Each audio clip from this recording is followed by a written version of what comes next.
Welcome to the Rates and Barrels Trade Deadline Special. Derek Van Riper, Eno Saris, Bridge Rowley here with you, breaking down a flurry of activity. This has been one of the most active trade deadlines that I have ever seen. Yeah, it's been really exciting, and it hasn't just been selling. It hasn't just been buying. It's been threading the needle. We all love when they thread the needle, but we're going to have to explain all of these, break them all down. It's top to bottom, been pretty exciting. Windows are opening and closing, Britt. I'm just trying to make you angry right off the top. No, it's a lot of surprises over the last 72 hours or so. We're going to break it all down. Of course, we had the huge trade on Saturday night that went down. It has shocked the baseball world. Tarik Skubal ends up with the Dodgers. We talked a lot about the return. River Ryan, Zaire Hope, Brady Smith, a good return. But the bigger question, Britt, did the Tigers wrongfully punt a shot at a World Series this year? I don't think so, guys. I don't know if I would say wrongfully. I mean, we all know what happened 2 years ago. They had a, 0.2% chance to go to the postseason, went on a ridiculous run. Last year, they had a almost historic collapse.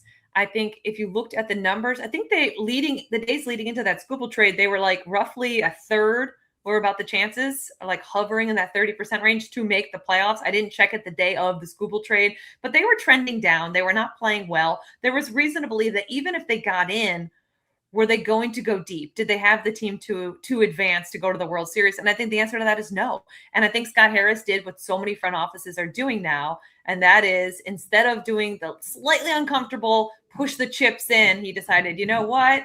Let's think about where we might be in 2029. That seems like a much easier thing to sell to fan bases nowadays, right? And I think when you look at the haul, I saw some people that said it was light, some people that said it was good. We're not going to know for a couple of years what these prospects are, right? But I think what we do know is that the Dodgers got a lot better. I was disappointed that the Brewers and the Rays, once I saw that return, didn't go harder, because I feel like if you're a small market team and you have the chance that these two teams have, which is about a 99% chance to go to the playoffs, once in a while, you should be a little irrational. Once in a while, you should push your chips in. And I think what we're seeing is the only teams willing to do that are the large market teams, which is unfortunate.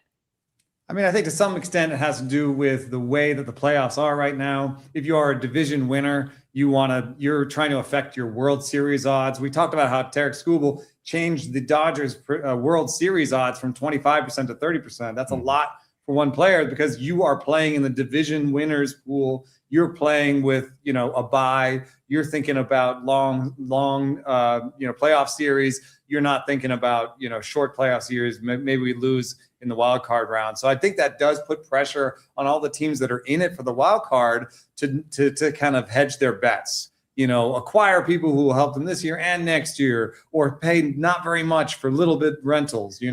That's been what we've seen from all the sort of second division wildcard contenders on the AL and NL side.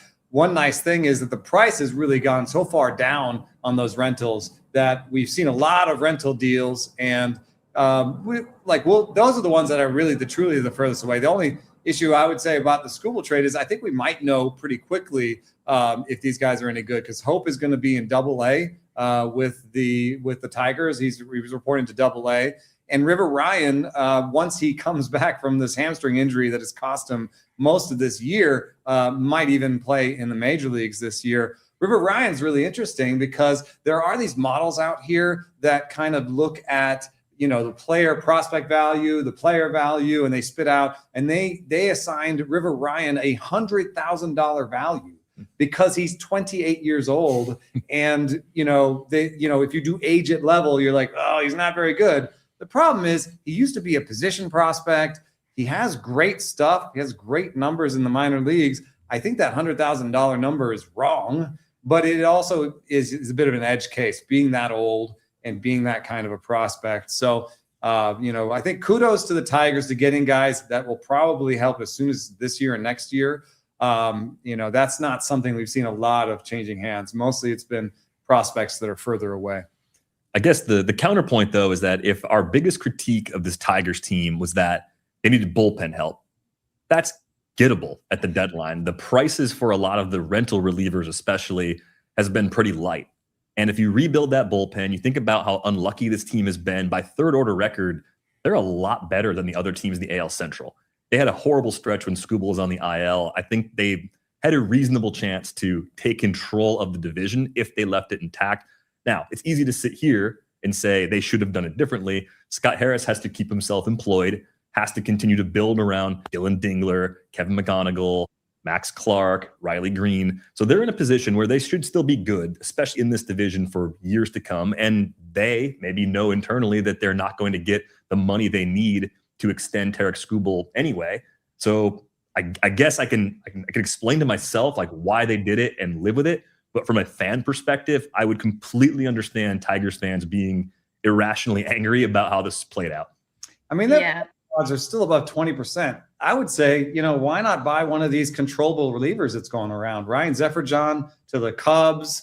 There's other controllable relievers that have been sort of dangled. Why not, if you're truly going to thread the needle, improve the bullpen while taking a step back in the rotation. So maybe that'll be the next shoe to fall in Detroit. But, I would look for more investment in the bullpen from Scott Harris and the crew in Detroit.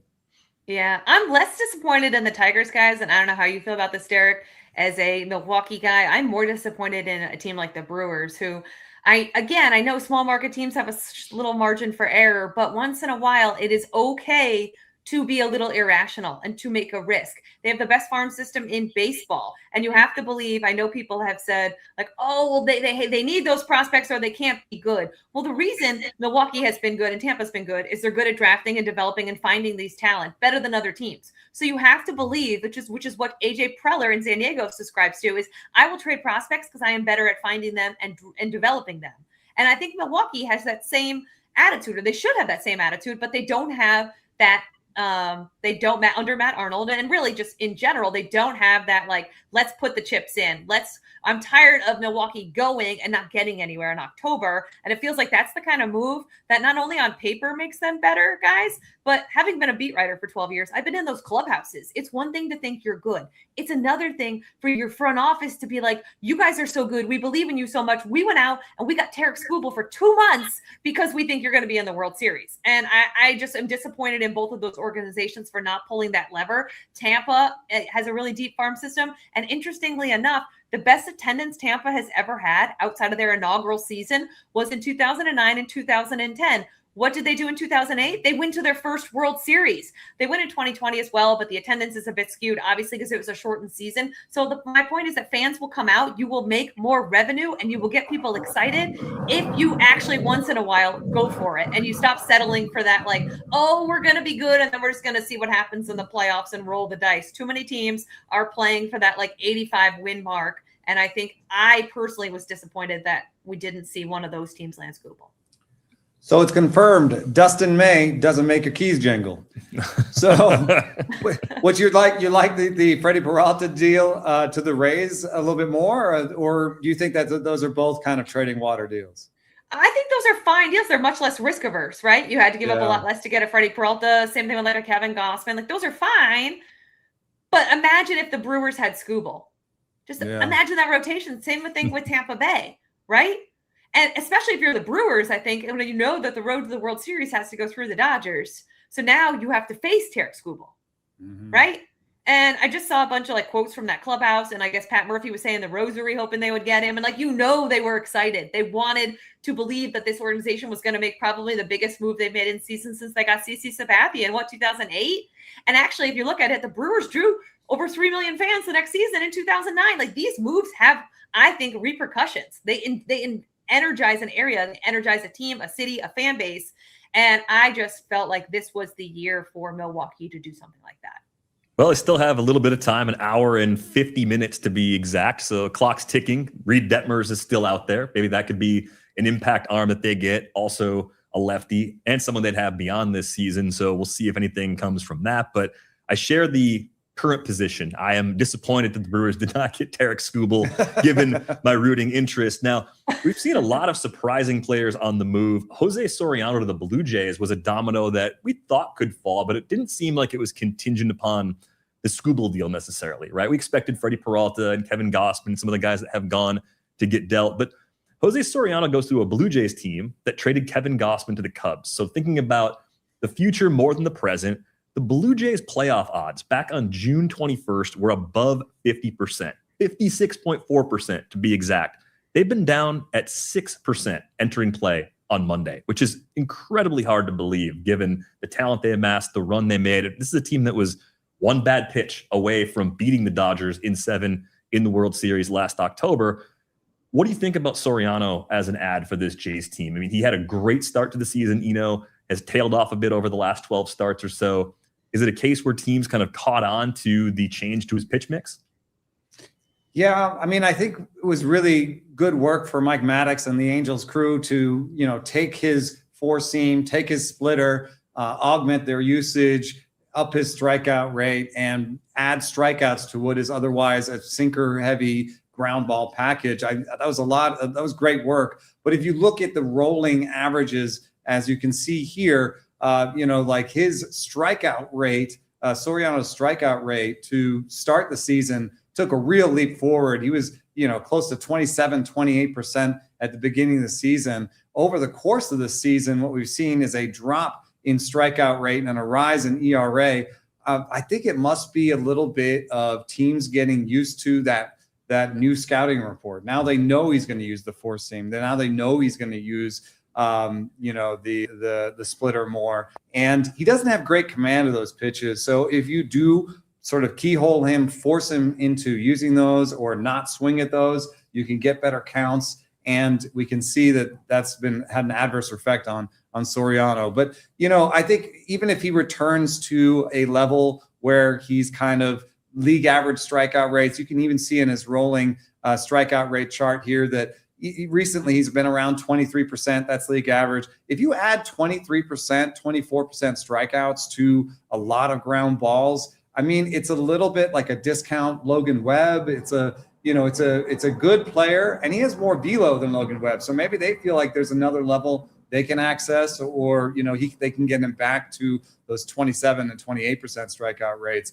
In any case, 2 Tommy Johns, a fair amount of health risk, really high velo, but this is something I think the Blue Jays felt like they had to do for next year. And it's, maybe a little bit not so compelling and weird for us. We're making these jokes about, threading the needle and all this stuff. But what's an interesting thing about the trade deadline is you have all these people at the table and everybody's talking. So it's easy. It's almost like the winter meetings. But the key difference between the winter meetings, which may not happen this year, and the trade deadline is at the trade deadline, the sellers can sell to their fan base and know their fan base knows that they're sellers. The sellers know who they are, and they can sell without upsetting their fan base for next year. If you sell in December, you're telling everybody, don't come to the park next year. There's no reason. We're already selling. We're sellers in December. That's not a good sign. So I think this is why we see these controllable guys move teams right now, because basically the Angels can do this rebuilding now, and then in the off season pretend like they're building again to have a good season, and say, oh no, you should come out to the park. We just signed, whoever it is, Matt Boyd and, 2 relievers. I think the approach the Angels have taken to this deadline is completely in line with something Britt said on the show a couple of weeks ago. John Mozeliak has the keys. He can rebuild this Angels team. I had some doubts that they would trade a lot of controllable guys this deadline. Soriano won't be a free agent until after 2028. Arjun Nimala is the headliner, best prospect I think we've seen moved at this deadline so far outside of the players involved in the Skubal trade. A top 50 guy on nearly every list, a young shortstop at Double-A. He's just 20 years old. He's kind of split the season between High A and Double-A so far. From a big picture perspective, how big of a rebuild does this appear to be, though, in Anaheim, Britt? Yeah, this is a multi-year rebuild, and you're right. It does seem like the new front office has the keys. It also, I've been told this by multiple people, seems like, and it appears to be the case, that Artie Moreno has kind of taken a step back. And now, if you remember in the past, he nixed big deals. Like they wanted to trade Shohei Ohtani, for example, which obviously has the potential to reshape a franchise in terms of what they would have gotten back. Artie Moreno said no. He wanted to keep Ohtani. He liked the gate that Ohtani provided every time he pitched, et cetera, et cetera. That was not the deal. And Mozeliak, I don't think, would have taken this job had there been those kind of handcuffs. So you're going to continue to see the Angels be aggressive here as we sit here at 4:15. We've got roughly 2 hours before the deadline. They're going to keep looking. They're going to keep looking for ways to improve this team. I think this is realistically at least a 2, maybe 3-year rebuild, because they haven't been good at development. They have been so bad at development, and these guys have continuously not taken steps forward, and guys that have left the Angels organization have done better when they left. So I think what they have to do is they have to compile as much young talent as they can and fix the way that they are developing guys. They have to do a better job integrating analytics. They have to modernize. These are all things that take time. Right. So I think that 2 to 3 years is even optimistic. You're probably closer to 3 to 4, but we've seen quicker rebuilds in the past. When front offices are motivated and they're willing to listen, like you said, DVR, to players that are not just rentals, you're going to get better returns. And with those better returns come a quicker way to kind of rejuvenate that minor league system. But make no mistake, this has to be a personnel thing that also goes on as well. So this has been encouraging to see. If this new front office does stay in place, I think that will also be encouraging. But there have to be some real changes out of this Angels organization for them to find a way to compete in the West. Yeah, that's a really good point, because, not only is their farm system bad, as you pointed out, Keith Law gave them the 29th best farms ranking going into the season. I don't think it's improved much since. Although with these deals, they are bringing in an infusion of talent. Arjun Nimbala is a really interesting player with good bat speed, got some loft on his swing, and good power. The position, we'll see. The speed, we'll see. I don't know if he's quite a 5-tooler. There's been some rumblings that he's making a lot of mistakes on breaking balls. He's missing breaking balls, but otherwise his plate decisions seem good, and his contact ability seems good, especially for a guy with good bat speed. So good pickup for them. But what if they don't do that personnel part? I mean, that's a big part of it. And this is a little bit pessimistic on Mozeliak, but one reason that Mozeliak left St. Louis was that they brought in Chaim Bloom to make better decisions on hiring personnel for the minor leagues. I mean, that's literally what Bloom did for 2 years under Mozeliak. And so I don't know, maybe Mozeliak watched and learned, and this is a newer version of him, or at the very least, maybe he'll bring in a lot of instructors that at least can teach the fundamentals and that sort of Cardinals way, where at least they can play defense, play their position, have a decent plate approach. That's been, if there is a Cardinals way, I guess that's what it is, right? It's our guys can play baseball when they get to the big leagues. Just the phrase, the Cardinals way, gives me reflux. I just hate it so much. Let's talk about Adley Rutschman. He's on the move to Boston. How about that? Imagine saying that sentence out loud 2 years ago, that Adley Rutschman's been traded from the Orioles to the Red Sox. Big return going back the other way. Anthony Ianson, the headliner perhaps, Kyson Witherspoon, Andy Azekar, Carlos Narvaez, and a player to be named later. Love the player to be named later. It's Jake Rogers.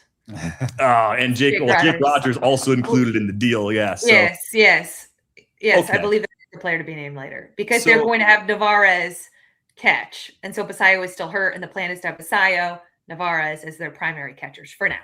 So Adley in Boston and leaving Baltimore, Britt, it's an end of an era. I mean, what does this mean as far as the Orioles and their outlook for 2027 in particular? I mean, this is a team that has Sammy Basayo on that long-term deal, so they didn't necessarily need Adley in the long run, but turning him into a few pieces for future value was something I didn't necessarily think they were going to be doing at this deadline when the season started.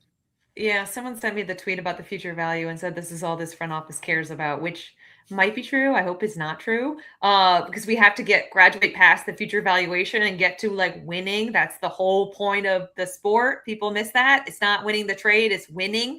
I saw Craig Breslow getting crushed online for giving up too much. Maybe so, but what he got is a Orioles guy who really, they kickstarted this team's rebuild. If you look at their record when Adley Rutschman came up, there was a year plus where they didn't lose a series. His arrival was the beginning of the Orioles turning it around, getting out of that miserable stretch of baseball. He was a leader in the clubhouse. He was their only all-star. He was the #1 pick that Mike Elias made over Bobby Witt Jr. So essentially what the front office is admitting is not that we messed up, not picking Bobby Witt Jr. I mean, you could maybe skew it like that, but I think the front office is also saying, like, we need to move on. We need to, like, I don't know if rebuild is the word that fans want to hear again. They haven't had a playoff win since 2014. I think they're reshuffling the deck. They're not a better team without Adley Rutschman, and they won't be a better team without Adley Rutschman next year. So this was a little bit of a stunner. They did get a pretty prospect haul back. They did get, in terms of future valuations, more than what Rutschman is worth. But again, the Red Sox are trying to go for it. They wanted the power associated with Rutschman. Navarez is a pretty good defensive catcher. The Orioles have been terrible defensively. Ianson, as you mentioned, he was the centerpiece. There were a couple names thrown around. The reason why we heard about this trade earlier in the day, guys, and it wasn't finalized until much later, is there were so many names. There were so many names going back and forth. When Navarez actually found out, sources told me, that hadn't even been completed. They didn't even know who else was going. So this was very much a moving target all day, but the Red Sox emerged as being really heavy, being really into it. They were also really into CJ Abrams from the Nationals, but I don't think that's going to happen because of the prospect haul that they traded to Baltimore. For the Orioles, Mike Elias just 3 days ago kind of made it seem like they may stand pat. They may not do anything. Now, as we sit here, I think Trevor Rogers might be gone. I think they may entertain trading other guys under team control, because it's very clear they are trying to do a little bit of a reboot. You know, they buy Pete Alonso exactly 4 years ago to this day, guys. Mike Elias stood in front of the media and said, this is liftoff. Okay, exactly 4 years ago. And what has there been in liftoff, right? You can make a joke about like a crash. It never got off the air. They have not done anything. They have not won a playoff game. And this feels like an omission that the first iteration did not work. Well, I'm always a little sensitive to declaring a good team over a certain amount of time. My entry point into this is the Braves. And there's always were the Braves a dynasty discussion where I'm like, yes, they were a dynasty. Anyway, we're not going to litigate that today. Baltimore's not on that level. They weren't making the playoffs and not doing anything. But I do want to push back a little bit and just say top 10 in wins since in those 4 years. They were there, comfortably above 500. They were a good team. They just weren't. They weren't that great team. They didn't make it to that great level. And I think that is definitely worth criticizing them for. And I think in this moment they were like, well, Basayo, we have a little bit of a extra there. So Basayo, has made Rutschman an extra for us. And, what we obviously have needed this entire time has been pitching. So we'll go get Ianson. Ianson is really interesting because he's top 10 among young pitchers in Double-A in strikeouts minus walks. You can see there the list that he's on is very good. Kate Anderson, top prospect with the Mariners. Gage Wood, top prospect with the Phillies. Ryan Sloan, man, the Mariners got two of the top three guys in strikeouts minus walks at Double-A. These are all guys who are under 23, so wanted to keep it to young guys. Ianson had a big velo boost and was, hit 100 in spring training, and everyone paid attention. But he's back down to sort of sitting 93 to 95. Doesn't matter. The results are there, and 93 to 95 can still work. And it might be better upside pitching-wise for the Orioles. So, this is a little bit like, what the Blue Jays are doing. They're both at the bottom of this division. They're both trying to think about, let's not make our team too much worse right now because maybe a good stretch gets us back in there. But on the same hand, let's also build next year's roster. Really happy for Rutschman to go to Boston. The Red Sox, since the beginning of 24, have the 24th best results from the catcher position. So this has been a problem that they've needed to have a solution for a while. And for people that say that Rutschman's no good or, he never reached that promise, I think it's fair, but he is a really good major leaguer, kind of like a 3 to 4 win catcher every year. And I think one of the reasons why we don't see it as being as good as it is because he's just above average in every facet of the game. He's a pretty good framer. He's a pretty good defender. He's a 15%, better than league average with the stick. He's slightly better than walk rate, slightly better than average strikeout rate. Everything's slightly better than average. No real elite carrying tool that has pushed him to where people thought he would be. But this is kind of a skill set that I think sometimes is hard to evaluate. When someone's just an above average at everything, you're just that's boring, but it's boring in a good way. And it's boring in a way that Boston's needed for some time. And I think the thing about Rutschman is injuries were part of the story. Second half of 24 and throughout 25, he was banged up. We're seeing a bounce back in the power department that's more in line with what he did in 2023. hitting in Boston should be a good thing for him as well. Defensive floor is really high. So a nice get for the Red Sox, but they did pay a very steep price to get that upgrade.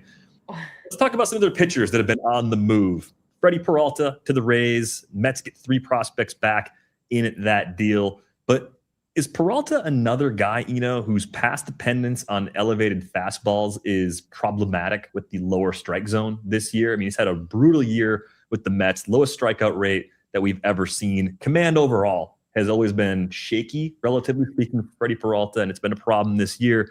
How do you think the Rays might try and adjust for the struggles that Freddie Peralta's had for the first 4 months of the season? Yeah, it is. That's a fair thing, but he has lost extension on the fastball. He's lost a little bit of velo. It's not quite the same fastball for Freddie fastball as it used to be. So I don't know if they have an intervention there when it comes to extension, because that's been one thing that the Rays have always had lots of. They love guys who get down the mound and release that ball closer. I think it does make it harder on the batter. We know this from the idea of sort of perceived velocity, which is that, if you release it down the mound further, what you end up getting is less time to react to that pitch, right? But I think it also does other things. I think there are also different breaking balls you can shape off of that, different things you can do with extension beyond just what extension itself brings you. So that's why I think the Rays have been really into that. So, but I did talk to a pitcher recently. I'm trying to remember who it was, but we were talking about extension. I was like, that doesn't seem like something that would be easy to change. You've been landing in that same spot forever. Like, what are you going to do about that? I think I was talking to Shane Drohan about that, actually. And he agreed that that's like your whole delivery. Like, it's really hard to change extension. You don't want to be jumping down the mound. You start doing weird things to your legs and putting pressure in weird spots. So I don't know what Peralta will do there. I also, if you look at his slider over time, we did this a couple shows ago about how he goes as his slider goes. So maybe they have an intervention there. But another thing that I find interesting is if you look at the list of right-on-right changeups usage in the game, the Mets are number 1 and the Rays are number 2. So I'm surprised that the Mets didn't try this, but there is a chance that they just up his right-on-right changeup usage and he becomes fastball changeup guy with the occasional curveball. There's what I like about the deal is there's like 2 or 3 different ways that they can improve Peralta. We don't know which one is their main focus. Maybe they'll take all 3 focuses and see which one works.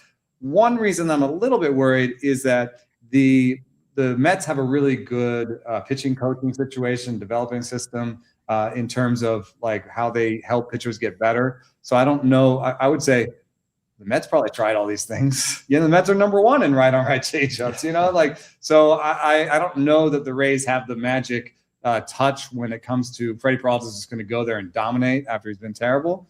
But he's a really streaky pitcher. There's 3 ways for him to get better. They'll try all 3 of them. Yeah, the return, by the way, 3 prospects. Emilian Pitre, an infielder. It's a very interesting contact first bat with really good plate skills. Hard hit data is a little better than people think for a player his size. Aiden Smith, who was part of the Randy Arozarena deal last summer, has a really high strikeout rate at high A, so he's probably a little more of a flyer. And then Gary Gilhill's a name you probably remembered from the World Baseball Classic, actually. 21-year-old at Double-A right now. It's a low strikeout rate profile, 17.7%. It actually reminds me a lot of Simeon Woods Richardson, just in terms of what the numbers look like and the expectations of him maybe getting through as a back-end starter eventually. So a couple of different ways that the Mets could have some help down the road. Nothing earth-shattering in that return. And Britt, we've talked a lot about the Mets and the work David Stearns has ahead of him. So as the deadline gets closer today, we'll get a sense of the total effort that was put into fixing the problems of this organization. And so far, it's just kind of like, yeah, this will help a little, but the big work is still to be done. Yeah, and actually, we still have an hour and a half left here. I'm kind of curious what happens here. Brazovan, obviously a guy with team control who was traded earlier. Luke Weaver, though, still, I believe, is just scrolling Twitter to check up the minutes. Still on the Mets. I think you should sell high on a guy like that. He was almost unpitchable for the Yankees at points last year. It remains to be seen like how much David Stearns is willing to do.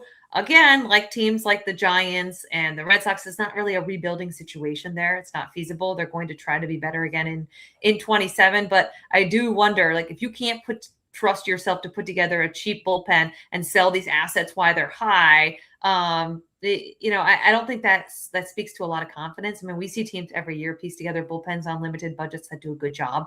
I personally would trade everybody I could. I would listen on guys like Vientos and Beatty and, think about who I could package with certain guys. The Mets have made some trades. I would expect them to make more. But again, I think it was last year, guys, or 2 years ago, where there was an absolute flurry the last hour. We still have time to see some of that, especially when it comes to relievers.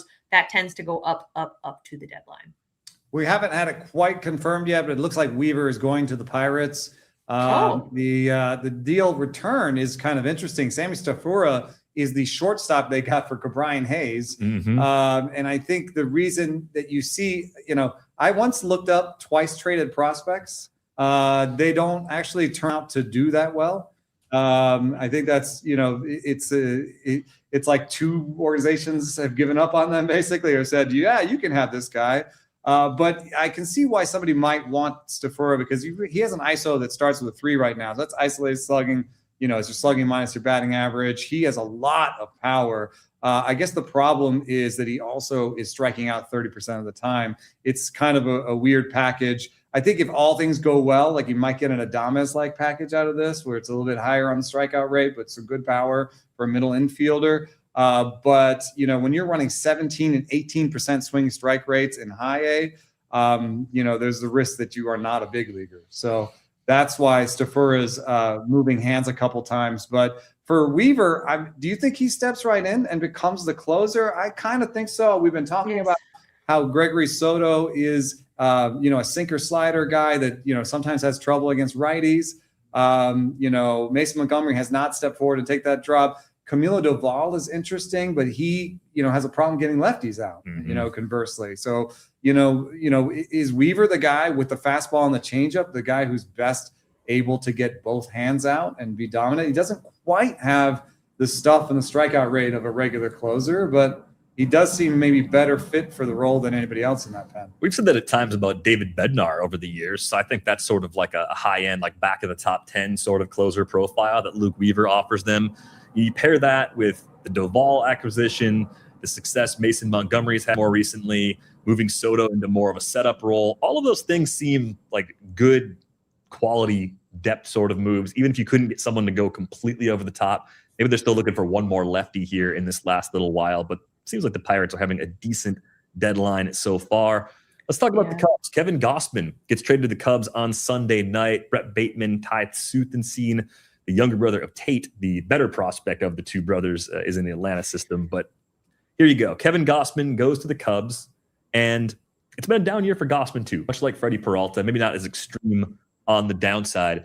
Is this enough of an impact addition for a Cubs team, Britt, that has been absolutely riddled by injuries so far this season? Well, I think Gausman's not too far removed. I mean, we're talking about last year being a key anchor to a Toronto rotation that came this close to winning the World Series. So do I think it's like the big splash that maybe Cubs fans would have wanted? Probably not. I'm a little surprised that the Blue Jays return. I thought it looked a little light, honestly. But I think Gausman's been a guy who's been consistent. He's a guy who eats innings. He's a guy who I think has one run left in him. So I like this move for the Cubs. Like, in my mind, the Cubs probably need more pitching wise because they've had so many rotation issues. It's been kind of decimated, honestly. So I would see as we sit here, and I don't know, did I miss another move? It's funny. Just as I mentioned Luke Weaver, I saw the Pirates announce the Luke Weaver trade. So you cannot keep up at this time of year. But I think it's a good step. I think it's a good move. I think he fits in well. But I always thought that they needed multiple guys in that rotation. I feel like, where is Trevor? Like, there's some starters that I thought were going to move that we still haven't really seen. And I'm not talking about like Casey Mize or guys who are kind of on the fence. And you're not talking about Braxton Garrett.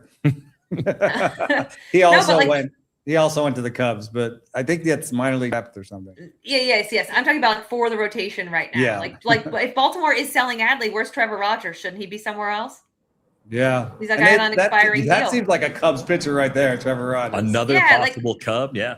Yeah, I mean, you heard it here first if it happens, but I feel like if anybody loves declining velocity, it's the Cubs. I just have this in Chicago. He says it too. Wow, it's bold. We have reservations later, man. Watch your back. Somebody's gonna spit in the food. But I've got this graph here of Kevin Gausman's rolling velocity over time. Don't look too closely. It'll cross your eyes, but what you can see is when the white line, his velocity is high, the red line is low. That's his ERA. It's a rolling ERA. When the white line goes low, the ERA goes high. What do you see at the end of that graph is some of the lowest velo that Kevin Gausman's had in the last 3 years and some of the highest ERAs. I think this is because Kevin Gausman is largely a two-pitch pitcher. His breaking ball's never been a good pitch. And I've seen now Gausman live recently. I've sat with a scout and watched him recently, and I've watched a couple of his starts on video, and he just seems to be grinding in a way that he hasn't before. He's featuring the slider more than ever just because that velo is down, and he's looking for a way out. I do not see this as an acquisition for the front end of the rotation. I guess he's there, he's probably a playoff starter, a number 3 or something, but this is not the Kevin Gausman of old. And, that was an agreement from the scout I was talking to. That was from a team that was considering acquiring him. So they chose not to acquire him. It was not a Cub scout. And, I think it's an okay deal.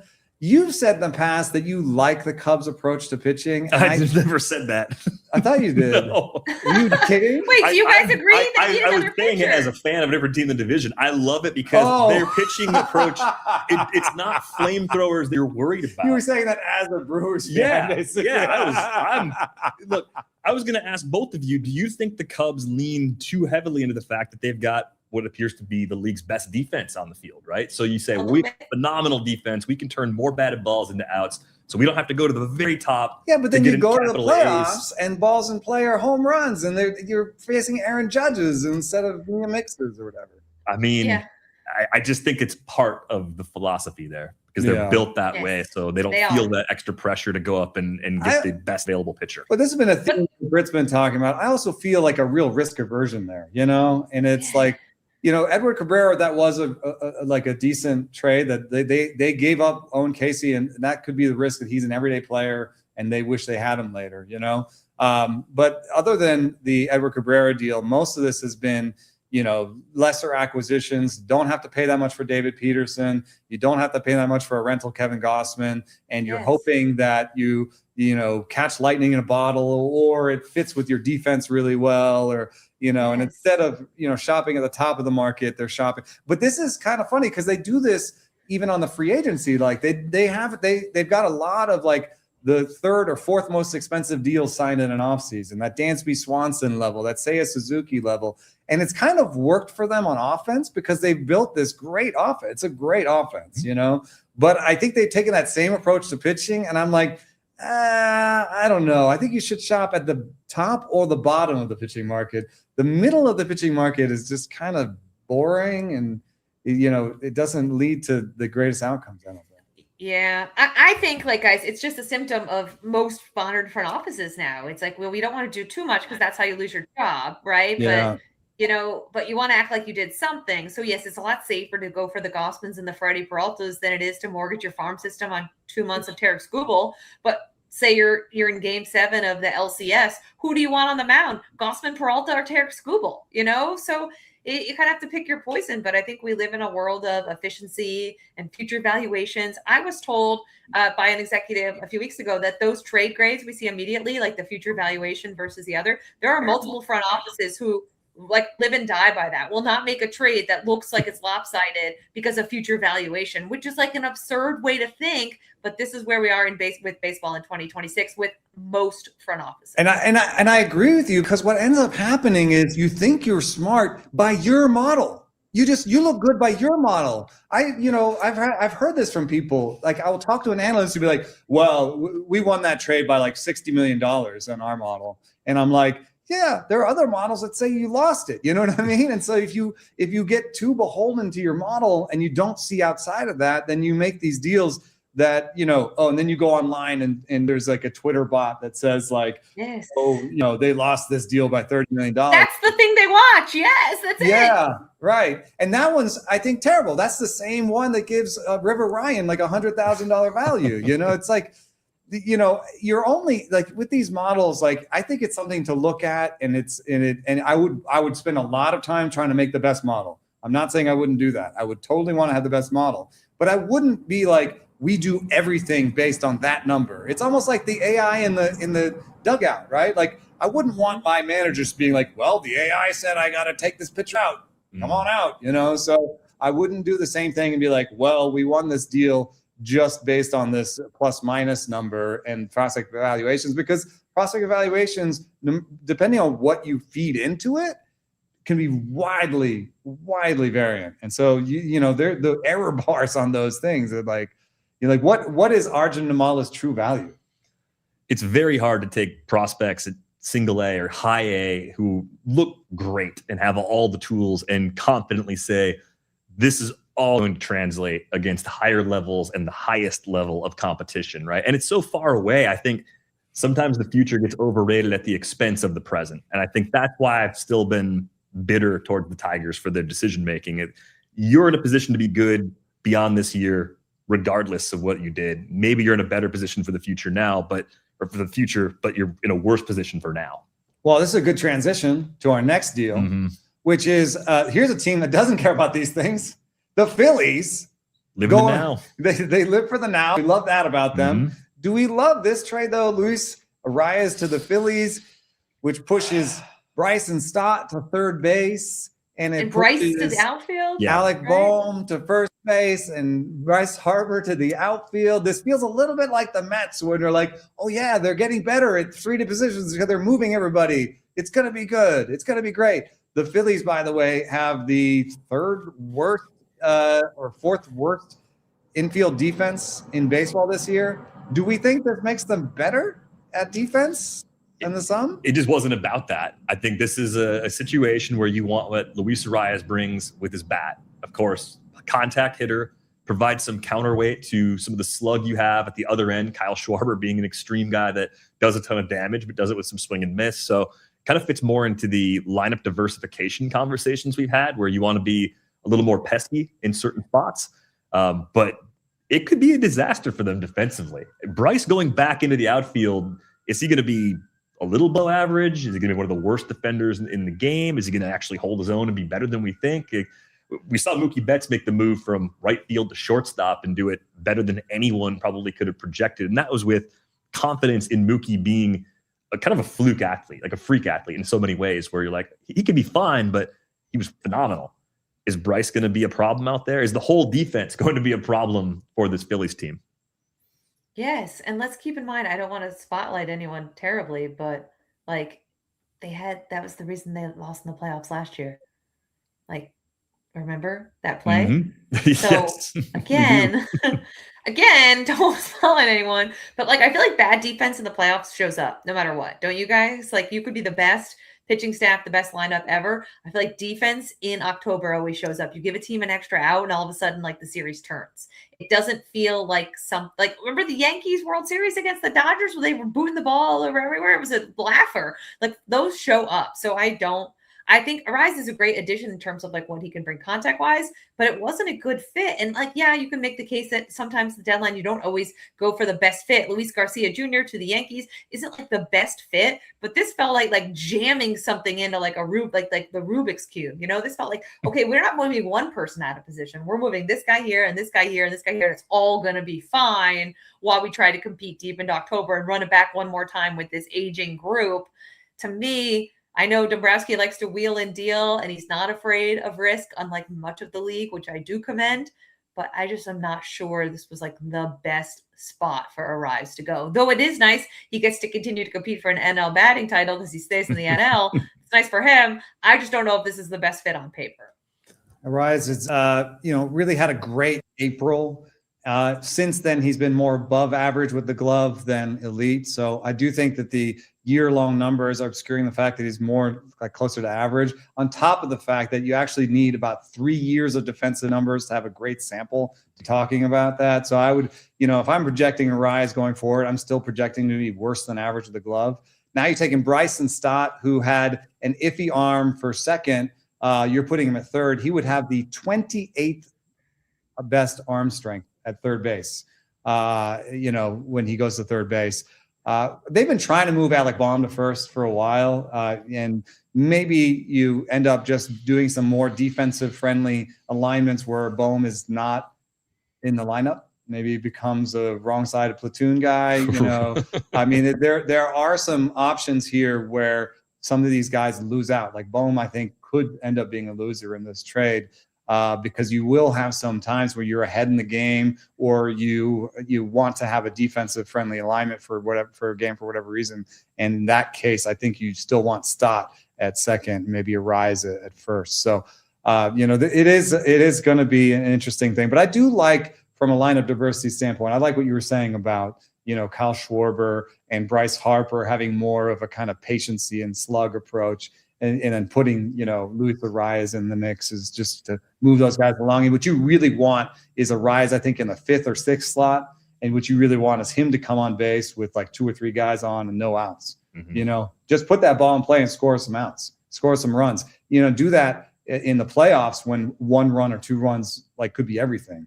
So I like it from that standpoint. And maybe if defense is not a strength, you're not going to fix it at the trade deadline. You're not going to be like, aha.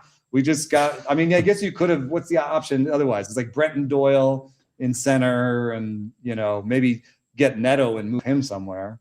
Again, you're shuffling pieces around though, no matter what. So you're going to run the risk of things getting even worse. And as Phillies fans might say, it's already bad. So how much worse can the defense be? I don't know if I want to tempt fate with that question if I'm in Philadelphia right now. They did add to the bullpen too, by the way. Brooks Raley gets added in a separate trade. Caleb Killian was part of the Luis Arias trade, kind of offsetting the Brad Keller injury from a few weeks ago and some of the recent struggles of Orion Kerkering. So the Phillies bullpen, which for a few years was a bit of a problem, has been rebuilt over time by Dave Dombrowski and company, and they continue to add depth pretty much every chance they get. Yeah, I think it is nice to have him in the league, along with AJ Preller, to just be like, hey, you don't have to do the net present value calculation every move you make. Sometimes you can just go for it. I do wonder what the back end of both of these teams look like when they're trying to get through some of these contracts, but that is not for now. Let us not talk about that right now. Let's talk about another weird defensive fit. Luis Garcia Jr. to the Yankees. Yeah.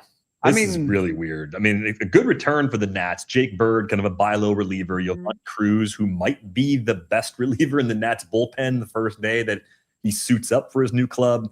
Jack Siebert and Ben Grable. So they get 4 pitchers back in the deal. And as much as we've liked what they've done on the hitting side this year, our question has been, how quickly can they get enough pitching to at least get to a league average sort of level on that side, right? This trade alone obviously isn't going to get them there. But a couple of really interesting names in there, with Cruz being the one I'm circling for fantasy purposes. He has closer stuff, and he can absolutely just step in and be the closer right now. The only reason, if you're a fantasy head and you're looking for saves, the only reason I might be a little bit more reticent to just anoint him the closer there and make him the guy is that there have been 2,749 rookie reliever seasons for players under 27. So there have been a lot of these since 2000. Only 13 players had 10 or more saves in their debut season. Now, that list is pretty cool because it's Andrew Bailey, Houston Street, Edwin Diaz, Joaquin Soria, if you want to go back, Sir Anthony Dominguez. Yeah, 10 saves. Something like 12 saves in his debut season. Felix Bautista, so there's some good names on this list. But just that average of 13 players since 2000. So basically 1 every 2 seasons. Is Cruz that one? Mm-hmm. Could be. But the numbers suggest that, teams like to break in a guy before they make him the closer right away. That might just be what happens. Although uniquely, the Nationals still kind of in it, and they may just say, no, actually he's our best reliever and he's going to be our closer. So I'm interested in that. Luis Garcia, of course, has made himself part of this deal by just improving his power at the plate. If you look at his barrel rates, they've gone up every year over the last 4 years. His hard hit rate has gone up. His bat speed has gone up. Yes, he's getting the ball further out in front, which does sort of increase your bat speed just by the the sort of geometry of it. You have more time to get up to speed, but it's like the difference between last year and this year in terms of the intercept is negligible, and he's gotten over a tick and a half of bat speed. So I wouldn't be surprised if he did some sort of bat speed training, or if he's just hit, like Jed would say, more intent. More intent. He's realized. I mean, he came up a middle infield prospect that almost at the time seemed like contact first, some questions about how much he was going to get on base, and now he's become this platoon masher, Britt. So the question here again is defensive fit. You know, right now with Aaron Judge and Giancarlo Stanton down, the Yankees have plenty of flexibility with the DH spot. And I just wonder if everyone gets healthy, how their defense actually fits together, because Ben Rice is a critically important part of that lineup. And I don't think they're serious about having him catch more than occasionally, if at all.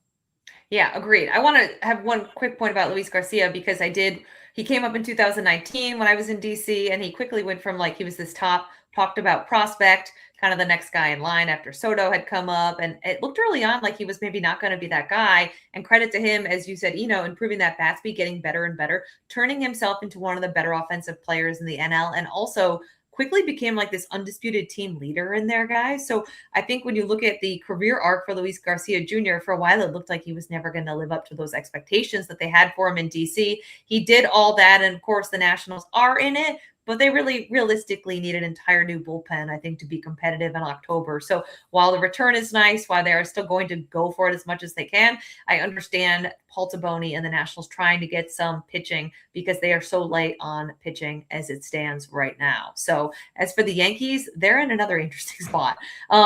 Again, with the field, again, similar to Dombrowski, you have to like Brian Cashman's want to, right? The Yankees have now not won since 2009. That's a lifetime in Yankee land. They are trying to get better. There wasn't really a perfect fit out there for them. So to get Luis Garcia Jr., they're thinking about it as offense. And I also think what we're not saying, guys, and how they probably are viewing this, is someone else is probably going to get hurt. It always feels like every time you've got some kind of roster issue, somebody goes down. And the Yankees have always been a group that has been, I don't want to say injury prone, but you and I wrote that story about the Yankees, the Mets, and the Orioles just always having injury issues. So I feel like the whole who's going to play where in this scenario, when you've had injuries to Judge and Bellinger and Stanton, this is going to work itself out, I feel like, more so than the Phillies, which seems to be just a little bit too much of these guys moving around. They're not saying we're getting Luis Garcia Jr., we're going to move 4 guys out of position. I think this is a case where it's like, okay, he might DH.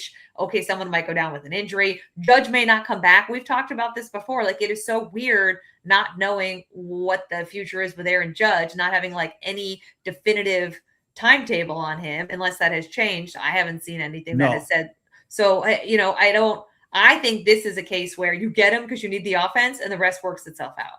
I mean, I think that what that last point you were making is really interesting, is that like, it has to feel a little bit ominous when it comes to Giancarlo Stanton and Aaron Judge, right? Because what you're doing is you're making Rice pretty much your everyday DH. Garcia is your big side of the platoon first baseman, and Goldschmidt kind of floats in between first base and DH against left-handers. That is probably his best role at this point of his career. But I didn't mention Aaron Judge or Giancarlo Stanton. Giancarlo Stanton still has no timeline to come back from his hamstring injury. So is this an admission we just may not see Stanton again this year? And then Judge met with a thoracic outlet specialist a long time ago, and it's about his ribs in that area where pitchers get the most, gruesome surgery, where they rip out a rib up there. Is that where is that where Judge is headed? Like, we just haven't heard. And to make a deal like this makes you just a little bit nervous that neither guy is coming back. I mean,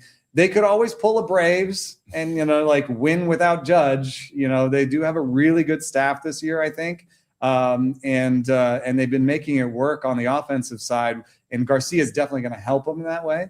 But it would be super strange if the Yankees win it all with Garcia leading the way, slugging, and Aaron Judge on the IL. But hey, listen, the Braves did it before. Maybe that's where we're headed this year. We get some breaking news in. The Cubs have added another pitcher. It's going to be Clay Holmes. So we finally know where Clay Holmes is going to go. They also pick up Tyrone Taylor in that deal. Taylor, familiar with Craig Counsell from their time in Milwaukee, a right-handed hitting, capable center field backup at all the outfield spots. So that makes a lot of sense. Holmes is. That's it. They needed another starter. We knew it. We called it. But this is yet another guy where you're depending on your defense. Clay Holmes is like a 20% strikeout rate guy that puts every ball in play. And it is a good match with the defense. He's not yet healthy. When he is healthy, Gossman, Shota Imanaga, Matt Boyd, Edward Cabrera, David Peterson. Like, what's your playoff rotation? I don't understand. I don't have a clear number one. I don't have a clear number two. I have just a bunch of threes. And good luck. It can work. Again, if you get lucky and you don't surrender a lot of homers. Didn't even mention Brent Brown. Yeah. I mean, it's not bad, but I think it leaves you wanting, at least on paper. So we'll have to see how it actually plays out. Holmes was throwing harder this year. He's up about a tick on his fastball. So he lives not necessarily on that borderline. I think as a ground ball machine, you can get away with slightly less velocity. So Holmes might be a little underrated as the trade deadline acquisitions go. I mean, do you like him more than Gossman? Do you like him more than Freddie Peralta?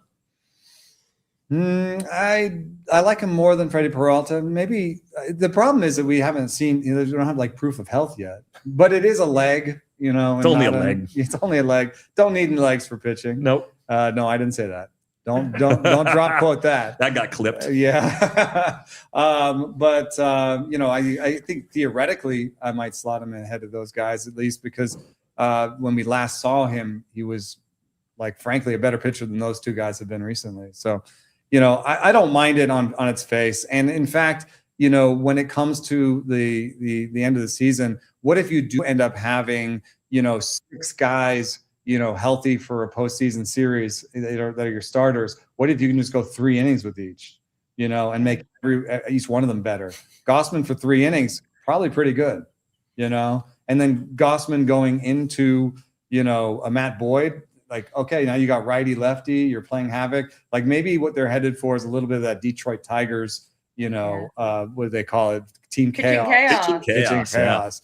Now you're convincing me that there could be something there. You traditionally want a little bit better of a relief corps to pull that off, but even the Tigers themselves did not have the best relief corps when they pulled off pitching chaos. So, maybe that's where we're headed with the Cubs. I do, like I said, I believe in this lineup, and this lineup is what's going to push them. Maybe it's kind of where the D-backs and the Rangers, when they got to that World Series, that's the model right now for the Cubs. Third best lineup in baseball by WRC plus. That's defense in baseball, probably an average group of starters now, and at least probably an average A bullpen when everybody's healthy, because they added Ryan Zephyr-John from the Angels today too. And Daniel Palencia should come back from the IL at some point relatively soon.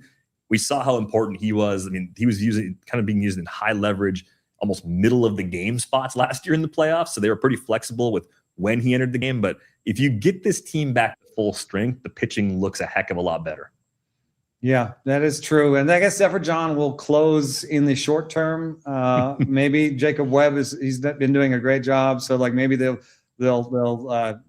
move the saves around a little bit in that bullpen. I do think Palencia during the regular season is a traditional closer, still the number one guy when he's healthy. He's coming back in like a week or two. I mean, I would say this is an above average pen. I like the addition of Zephyr-John. I don't know what he leaves behind. He leaves behind a wasteland in Anaheim.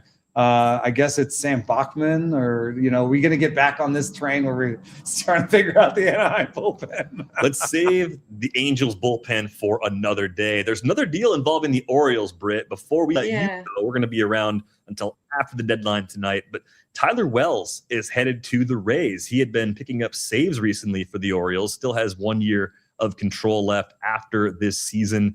Was a starter several years ago and actually had some success in that role, has been hurt a few different times. I have not seen the official return on that yet, but somewhat surprising to see Wells going, even though you get what you can with relievers if you're getting good offers. Yeah, it's a pitching prospect, Michael Forret, Forret, Forret.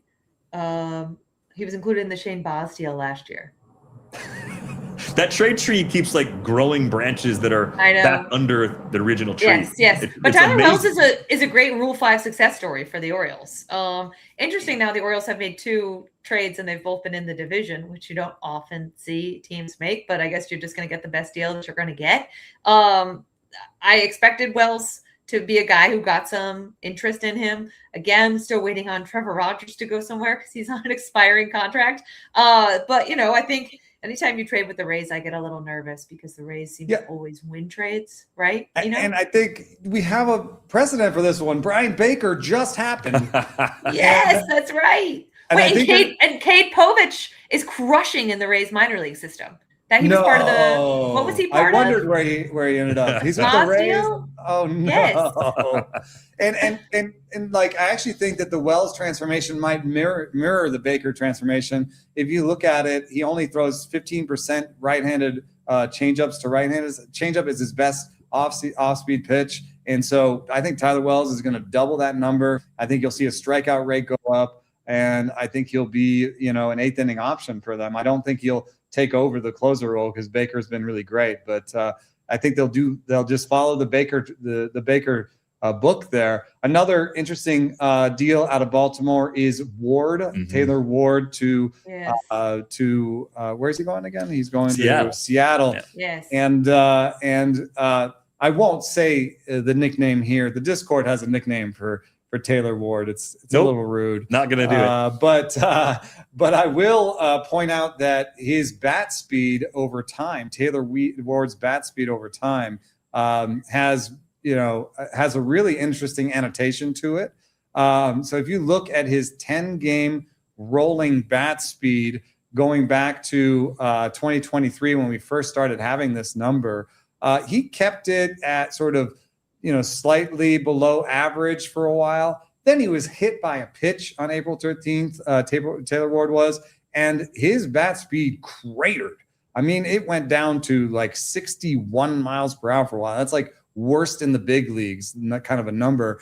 And what he ended up, I think, doing as a response to that, Taylor Ward, is that he basically just retreated into like a plate discipline shell. He was just like, I'm just gonna take walks, and hit the occasional single. And what we've seen over time, though, is that bat speed has returned. If you just look in the last 3 to 4 weeks, it is the traditional level of Taylor Ward bat speed. That traditional level is not like standout, but it's been the same level of bat speed that created 20-25 homer seasons for Ward. So I do think that he is an offensive stalwart for that team. I think that he does a lot of things the Mariners need. Are we worried that he, doesn't start every day for them? Because they've got Dominic Canzone in the DH spot. I guess right field with Luke Raley down is available. So they may just go righty with a Rosarena. Actually, they may go all righty in the outfield with Rosarena, Julio, and Taylor Ward. I mean, that's a possibility. They've wanted this kind of right-handed bat. They get him for. Is there more on his contract than just this year? No, he's a rental, isn't he? Yeah, he's a rental. I think it's an okay deal. I think there is some chance that Taylor Ward loses his everyday job when everybody's healthy. But for the time being, he's going to play a lot, and it just shows. I think again, the Orioles, thinking about next year for the most part. Yes. Next year, and also 28 and 29 with a lot of these deals. What Dealing Rutschman tells you that they don't think this is a simple, let's sell off our expiring deals. Though I do think if the Red Sox didn't come so strong, there were reports of Rutschman being on the block a week or two before this, obviously, and they had to make sure that they got a good haul. And I think we can all agree that they got a pretty significant haul for Rutschman. Whether that works out or not, I don't know, but certainly they weren't going to deal him. They weren't feeling pressured to deal him. I think that the fact that Craig Breslow, they go and they get Meade, he breaks his wrist. They were just desperate for some kind of offensive production. And, they got a little aggressive, and maybe it works out for both sides. So Britt, we got to let you go after the deadline passes this evening. Any parting shots? Ooh, well, I hope, guys, we sit here, we got an hour to go. I hope we see one more surprise name, like one more guy who we didn't think would maybe get traded, like an Adley. Go. Maybe we will. One more. That would be wonderful if we saw it. Thanks, as always, Britt. We look forward to catching up with you again later on this week. Let's talk about some more trades that have gone down over the last 72 hours. Robbie Ray occupies way too much space on this show. He lands in San Diego, where we know they were desperate for innings. What do you think about this decision from AJ Preller? I think Robbie Ray must have been Claude because he had the optimized fastball mix that Claude spit out for his last start. Weirdly, he didn't throw a slider. He threw like one slider, two sliders. So Robbie Ray is clearly in flux, nearing the end of his career, trying all the different tricks. But no matter what you can say about him, I think he's better than at least 3 guys at the back of that Padres rotation. And I think also what he allows them to do is probably push some of that pitching chaos. If you've been watching Padres box scores, you've noticed Canning, Buehler, JP Sears, Randy Vasquez. They've been using all these guys in 2-3 inning stints. They've been looking kind of Razian in the back of the rotation. I think Robbie Ray sort of pushes everybody, a seat down and kind of, allows them to maybe get 5 innings out of a starter. And that the other good news for the Padres is that Nick Pivetta and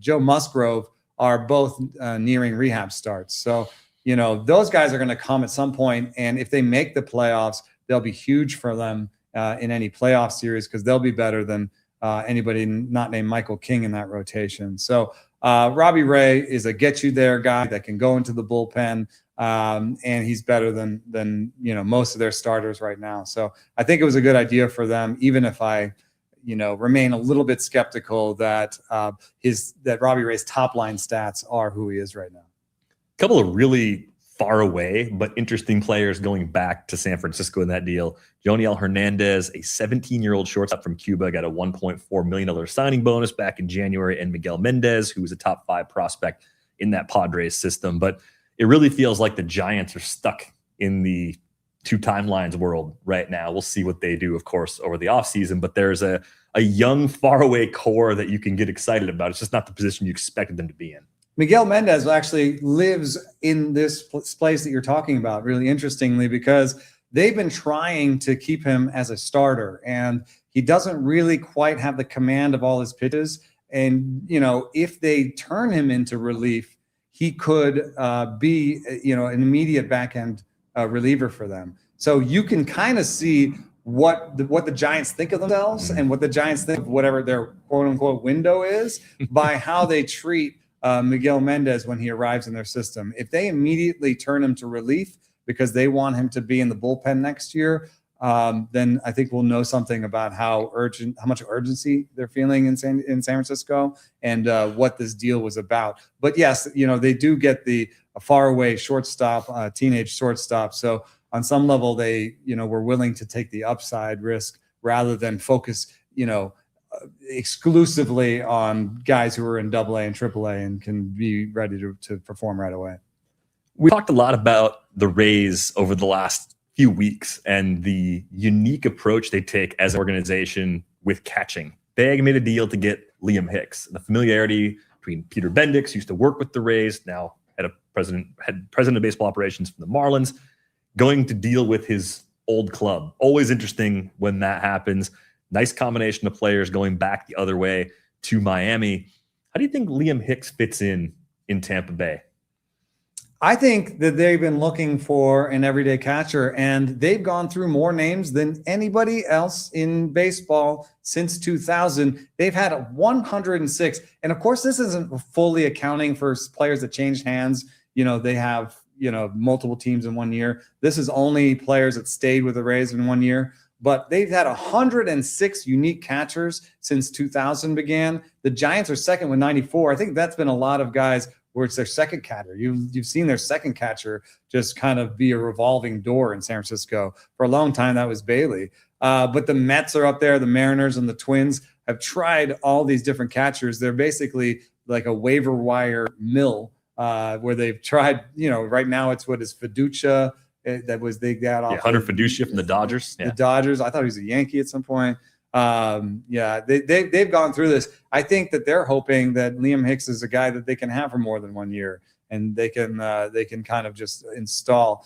I don't know if that's the case because his defensive numbers are below average this year. Liam Hicks, he'd been playing some first base and DH. But in any case, he is the kind of player that they like, which is he makes a lot of contact and controls his zone really well. And that's been the team that they built this year. They're the go-go Rays. They run, they put the ball in play, they go the other way. They are the old schoolers' wet dream. It's so funny because there's been so many people who are like, oh, the Rays, they're ruining baseball, all those nerds over there. And it's like, go watch a game, dude, because if you watch the Rays, they are playing some old school ball over there, and Liam Hicks fits right into that. They're just gonna, we've been mocking Luis Arias to the Rays for the same deal, which is just keep the ball going, just keep the ball in play, and that seems to be what they're doing. Liam Hicks, I think they will install him at catcher and give him a chance there. At least part of the time, right? They can move some guys around occasionally and maybe DH him a little less than the Marlins were. By the way, earlier we were talking about Cade Povich. It was Caden Bodine who was part of that trade, who is also an unusual catching prospect that the Orioles sent to the Rays. He's at AA right now. He's got a 5.4% strikeout rate this season between 3 different levels. That's a weird profile. 141 WRC plus, leveling out a little bit right now at AA with a 106. But it's Caden Bodine that was the guy going off. Povich is still in the Orioles. Still an Oriole. Yeah, still an Oriole. You didn't miss that one. Thought I was having a stroke. On to the next one. How about Luis Castillo to the White Sox? This was kind of interesting because Sir Anthony Dominguez goes back to Seattle to offset some of that cost. Boston Smith, the name you may have seen pop up recently, also goes to Seattle. The reason being Boston Smith was traded for Curtis Mead back during the winter. Nolan Jones also goes to Seattle. Forgot about him completely. The key here is that the White Sox needed innings in their rotation, and they previously had signed Sir Anthony Dominguez to a 2-year deal. So they get away from some Dominguez money, but they take on more money in what is owed to Castillo. There's also a vesting option for 2028 if he gets to a certain number of innings, which they will probably find a way to make sure he doesn't. Nevertheless, what's left in the tank for Luis Castillo? Just a little quick aside. Nolan Jones is a Rates and Barrels Hall of Famer. We need to have a list of players where their word cloud, their number of mentions on the show so far exceeds their production on the field that they need a wall of fame or shame or whatever it is. Mm-hmm. We need this somewhere. And who else goes on? I mean, let Billy Cook. That Billy Cook. He might be number one, dude. First class, first ballot. Yeah, I mean, I guess my fault, Bido. Maybe Robbie Ray you put on there. Discord, help us out with this. Who's on the Rates and Barrels Hall of Fame, Word Mention Hall of Fame? Nolan Jones belongs on there. Toolsy to no end, but maybe no baseball skills. What we'll see is in the future, if somebody else can try to unlock those baseball skills. What we do have is Luis Castillo, who has lost his slider. And, one thing that you can look at, it's just really interesting, is the average break per season on Luis Castillo's slider. It's going the wrong direction. You want drop on your slider, and you want it to be hard, and it has, lost velo and also lost drop, which is actually kind of really hard to do at the same time, because if you lose velo, you usually get more drop, but that's been not the case. So Castillo has lost the slider, which unfortunately kind of unmoors him as a pitcher, because he used to be a sinker changeup guy with the Reds. He comes to the Mariners, he becomes a 4-seam slider guy, loses the changeup along the way, and now he's lost the slider. So Luis Castillo, a little bit out in the wilderness, lost out in the wilderness. Do I expect it to come back? I don't know. I mean, at any point, could he get that slider back? Could he, reestablish the changeup? Those are things that were in his toolkit in the past. Why couldn't he sort of rediscover those? Those are a couple ways for him to reestablish his value. Even if you just look at strikeouts minus walks, though, he should be a league average guy, which I think is probably better than a couple of the guys in the back end of that rotation. And I think a little bit of he can go 6, it's kind of nice when you have Noah Schultz, who every other game walks 3 or 4 guys in the first 2 innings and is out by the 3rd or 4th, right? Anthony Kay, if people are wondering why Anthony Kay's stuff numbers haven't led to really great outcomes on the field, it's because all of his stuff numbers are great against left-handers, and he's a lefty, but not that great against right-handers. And so when you look at the platoon splits, you start to understand that Anthony Kay may be best cast as a reliever for them. If they make it to the postseason, I'm putting him in the bullpen, and I'm going with Burke Martin. I probably have Castillo in my playoff rotation for this team. Yeah, White Sox pretty active. They added Brenton Doyle from the Rockies, gave up Mason Adams and Carlos Vielma, a couple of prospects there. Doyle has taken a step back from the breakout a couple of seasons ago, but a premium defender in center field, even if he's a guy that you play only against lefties, bring him in for late inning defensive replacements, like that's still a nice piece to have if you're a contending team. Best defenders since 2024. We've got Patrick Bailey and Pete Crow Armstrong and Bobby Wood Jr. at the top. No surprises there. Although I did have a league source tell me that they believe that ABS has turfed framing numbers even more than they expected. And so that's kind of an interesting thing with Patrick Bailey changing hands this season. That maybe that was part of the calculation there. I mean, Ceddanne Rafaela, Jacob Young, Mason Wynn, we know all those things. But there at the bottom, Nico Horner, Brian Hayes, Brenton Doyle, the back end of the top 10 of the best defenders in baseball since 2024. Also, Tristan Peters has an 8 WRC plus. That's a 008 WRC plus against left-handers. So at the very least, Doyle steps in and is a weak side platoon guy there. Do you think Doyle could push his way into more at-bats? I don't know. With Braden Montgomery and Antonacci on the corners, I don't feel like you're pushing Peters off of center. I did notice that Peters has been a below-average bat overall since the beginning of June. There is a little bit of found money situation there where maybe he's not as good as his overall lines have been so far. Yeah, I mean, they've got some actual depth building up here. Probably only 3 spots they want to platoon right now between Antonacci, Benintendi, and Peters. You got Randall Grichuk, you got Brenton Doyle, you got Everson Pereira, all guys that are righties that should be able to handle lefties reasonably well. So I guess the question I have about the White Sox is this the appropriate, let's just refine the roster we have. Let's not go all in for this year. We're ahead of our expectations. Leave it alone. Like unless you get some perfect sort of alignment, you make a call and something comes together you didn't expect. Like, is this fair for the White Sox to just go about business this way? 100%. I actually think this is a good approach for them. Yeah, because like you're gonna put Skubal in there, and what if you fall out of the division league and you just get a wild card and you get 1 start out of Skubal in the playoffs, and then you're back to square one with fewer pieces for the future. And what would the White Sox package for Skubal have been? It might have included like Braden Montgomery or something, like if you're trying to replace that Zaire Hope piece or whatever. So, I think that they did the right thing in, even buying in Luis Castillo, a guy that they've got for next year. So, they realized their pitching needed help. And I think Seranthony Dominguez is fine. That goes out and you go replace him with Hector Brazoban. Jordan Hicks has been amazing the last 2 months. So I think that bullpen is fine. I think this is good. Like, hey, we got you some help. It fits our roster. It rounds out our roster pretty well. But in the end, it's going to be you guys that are here now that are going to be the reason that we make it work. So I like this deadline for the White Sox. Seeing the Astros getting into some deals, also seeing a report from Ken Rosenthal, have not seen a return yet. The Yankees are working on a trade for Elliot Ramos. So we'll see if that goes anywhere here in the next little while. The Brewers did make that Dustin May trade that you brought up earlier. They also got a lefty reliever in Jojo Romero, 2 rentals, Josiah Ragsdale, and then Alexander Frias, the 2 prospects going back to St. Louis. Josiah Ragsdale? Hmm? Oh, he's buzzy. I think he made a top 100 recently. I forget which one it was. I saw Josiah Ragsdale in the top 100. In my keeper league where I have Josiah Ragsdale, he's been the number 1 trade,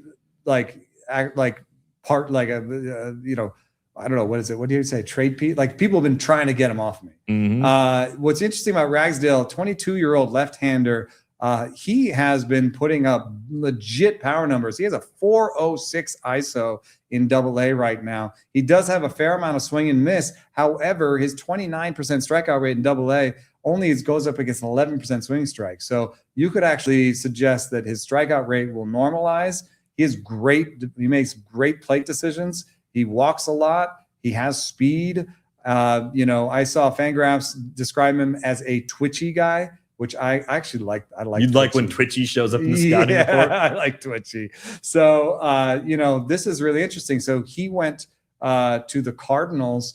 Do we think he has a clearer path to playing time? Does Does he play center field? Does it matter? Because Lars Nootbaar might be out of, he's been discussed with the Astros. If Lars Nootbaar goes, I think Ragsdale jumps onto the list behind Torres. And I mean, you'd rather have him than Torres or Velasquez or Fermin, I think, at some point.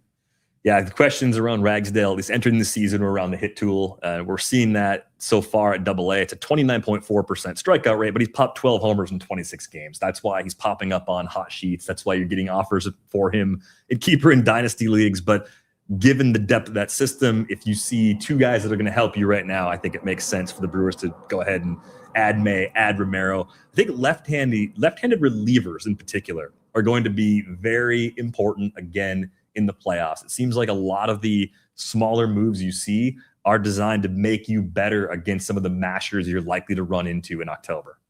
Yeah, and I think Dustin May is pretty interesting. You look at his cutter usage over time and you put that up against his ERA, and it's, it seems so obvious. It's like that one cool trick, like Dustin May, up the cutter usage and the ERA goes down. We figured out baseball. We solved it. But, and also, there's people being like, Boston, why didn't you do this? And what you can actually see from this graph is, yes, Boston did try it. And what actually is not on the graph is that Dustin May's arm angle went up 13 degrees between Boston and St. Louis. So his cutter is just better at the new arm angle. And, this is like every graph lies to you a little bit. The underlying stuff here is that his arm angle changed, his whole mix changed. He's throwing other pitches he didn't throw with Boston. So you can't just be like, oh, Boston, you screwed up. You never thought of like having him throw the cutter more. And I just like this version of Dustin May.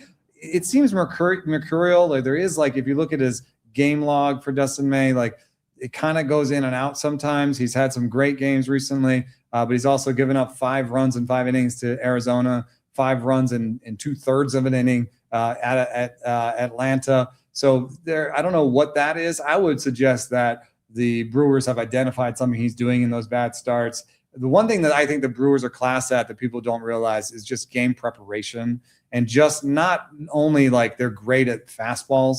They throw more fastballs than anybody. Everybody has 3 fastballs, and May will fit into that. But I just think that they also have a great idea of scouting reports and what people expect and subverting that expectation. So I wouldn't be surprised if they're, way ahead of St. Louis, who's trying to turn some things around in that organization in that regard. So maybe what they do is, avoid those big blow-ups, and they'll also take a guy out earlier, right? Because they've got a bunch of other guys that can go 2 or 3 innings in the bullpen. So I think Dustin May is a really good acquisition for them. I know it's not Tarek Skubal, but they have been sort of running through some guys that might be nearer to the top ends of their innings counts, right? If you're looking at Drohan and Gasser, and Gasser's coming off of injury. I'm not saying that they're necessarily going to run out of innings, but this is a guy where you're not worrying about innings totals, and you can just use him and try to maybe throttle some of the other guys' usage a little bit. Yeah, and of course, like we saw last postseason, somebody in that mix, if they're all healthy at the end of the year, ends up in the bullpen the way Chad Patrick did. He ended up being a pretty big weapon for them in October. So just continuing to add pitching in Milwaukee. We'll see if they get any more here in the next 40 minutes or so. Here's a trade that went down earlier today that I think gives us a good snapshot of how many teams think. Joe Adell got traded to the Guardians, and they got back a catcher, Jacob Cozart, who was hitting 239, 330, 384 at AA this year. He was a second rounder in 2024, but Joe Adell having a down year, the slugging percentage down about 90 points compared to where it was a season ago. I look at that return and I think the Angels might see a non-tender candidate in their offseason, and they're just happy to get someone back in the organization for someone they didn't want to necessarily pay more money in their final year before free agency in 2027. Yeah, I mean, I don't know that kind of return, I think, speaks to that level of confidence in the player, even from the Guardians side. Like the Guardians may be like, hey, we need him for the stretch run. We'll make the decision about rostering him next year. I mean, it's fair to bring this up because for every year of his career, he's been negative or within, 2 ticks of replacement level. Like he's been a 0, war guy for most of his career because of these defensive shortcomings, and because even though he has prodigious power, raw power, it hasn't always been executed on the field. And he doesn't really walk, and he doesn't really take that extra, that get that OBP up. So he has not been a positive player in any year except for one. And you might project him for that terrible in baseball level of sort of 1 to 1.5 wins. Like those type of players don't necessarily always get tendered. They don't stick around. They don't get long-term deals. But I also think it gives you a little bit of insight into how the Guardians think, which is, it's so weird. Like they either have guys who are Slappy McSlapperson and they can maybe have good plate approach, but they're just putting the ball in play, and let's hope they grow into something.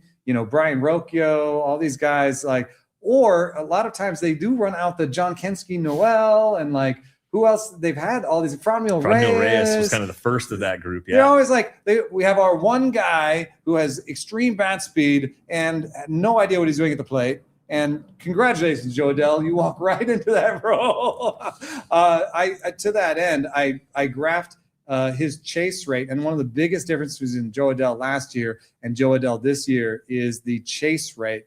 And you can see it he's gotten really aggressive this year, and it has not been a boon to his overall numbers. I don't know that the Guardians have the secret juice when it comes to changing this for him, but maybe on some level they're just looking at the end of that graph, which suggests that hey, better days ahead. He's returning to his previous levels of discipline, and that's going to turn into someone who can be 10 to 15% better than league average at the plate and give us some of that pop we're missing. So instead of the Rays adding Hicks and becoming more, contact oriented, this is the Guardians saying we're going to try, instead of adding to our strengths, we're going to try and shore up a weakness. Yeah, I like it from the Guardians' perspective. You get a free look for the next 2 months. If you don't like what you see, then sure, you can non-tender him if you don't want to commit for next year. But if you can find a way to get him closer to the level he was at as a hitter a year ago, then he becomes part of your plan for 2027 as well.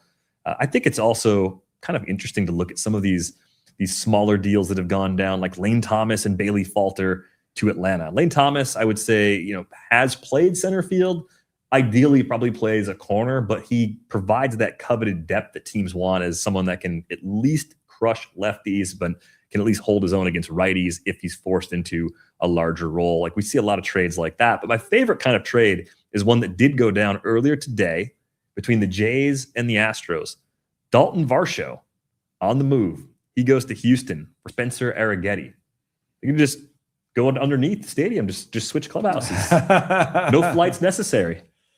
Well, it didn't work out so well for the Blue Jays the last time they did something like this and got Jake Bloss. Jake Bloss has been hurt and ineffective in their minor leagues. Arrighetti, I think, comes with a little bit more stuff than Jake Bloss and a lot less command. He does have good breaking balls. He can spin it. I don't know what do the Jays, is that part of if when you have the Dungeons and Dragons, you have the skills, when you have the list of skills for the Blue Jays, is it increases command +3? I don't know that I see that for the Blue Jays. Have they done that for a lot of other guys? Cease might be a little bit of but that wasn't necessarily his command got better. He's just his mix got wider, and I don't know that he's gotten better there. But in any case, if Arrighetti can be a depth guy for them, he probably slots into the rotation right away at 4 or 5 in that rotation. He's under contract for the future. And for a rental for a team that wants to be competitive next year, this is a pretty good deal for them. For the Astros, I would say, why are you buying? Except that the Astros are in first place. Yeah, they're running the AL West right now. 3 games over 500 in first place. I love it. The Rangers are selling. The Mariners, I still think, are the best team in that division. But the Astros, by putting Varsho in center, get a lot better because they've been running out Jake Myers, Taylor Trammell, Bryce Matthews. They've been going through it. They can push some of those guys into left field now, into the mix with Lamont Wade Jr. and Zach DeCenzo. I don't have a clear winner in that race. I think left field is a bit of a morass there. But Varsho, coming in and providing pop, providing really good center field defense. I'm into this acquisition for them on a rental level. This seems actually a little expensive for a rental. This is a major league starting pitcher. He may not be a great one, but I think he's a major league starting pitcher. You giving that up for a rental? Still has options too. I think the Blue Jays as well. Yeah. Blue Jays, for the situation that they've put themselves in, are actually putting together a really nice trade deadline to try and quickly rebound or make the surprising get off the mat sort of comeback in the final 2 months to snag a wild card. Seems unlikely, but like we said earlier, 6% chance of making the playoffs entering play today. We don't want to gloss over that Atlanta trade deadline. It is another vintage Alex Anthopoulos trade deadline. It's perfect. It is all of the role players, none of the cost. They're not giving up any top prospects, and they're getting Tyler Mahle. They're getting Lane Thomas. They're getting Bailey Falter. They're getting Brent Suter. I was looking up Brent Suter, and I was like, well, is he better than Kyle Backus? Yes, good enough. You know, like Lane Thomas, is he like miscast as an everyday starter? Maybe, but you got him. You got Mike Yastrzemski to pair with him.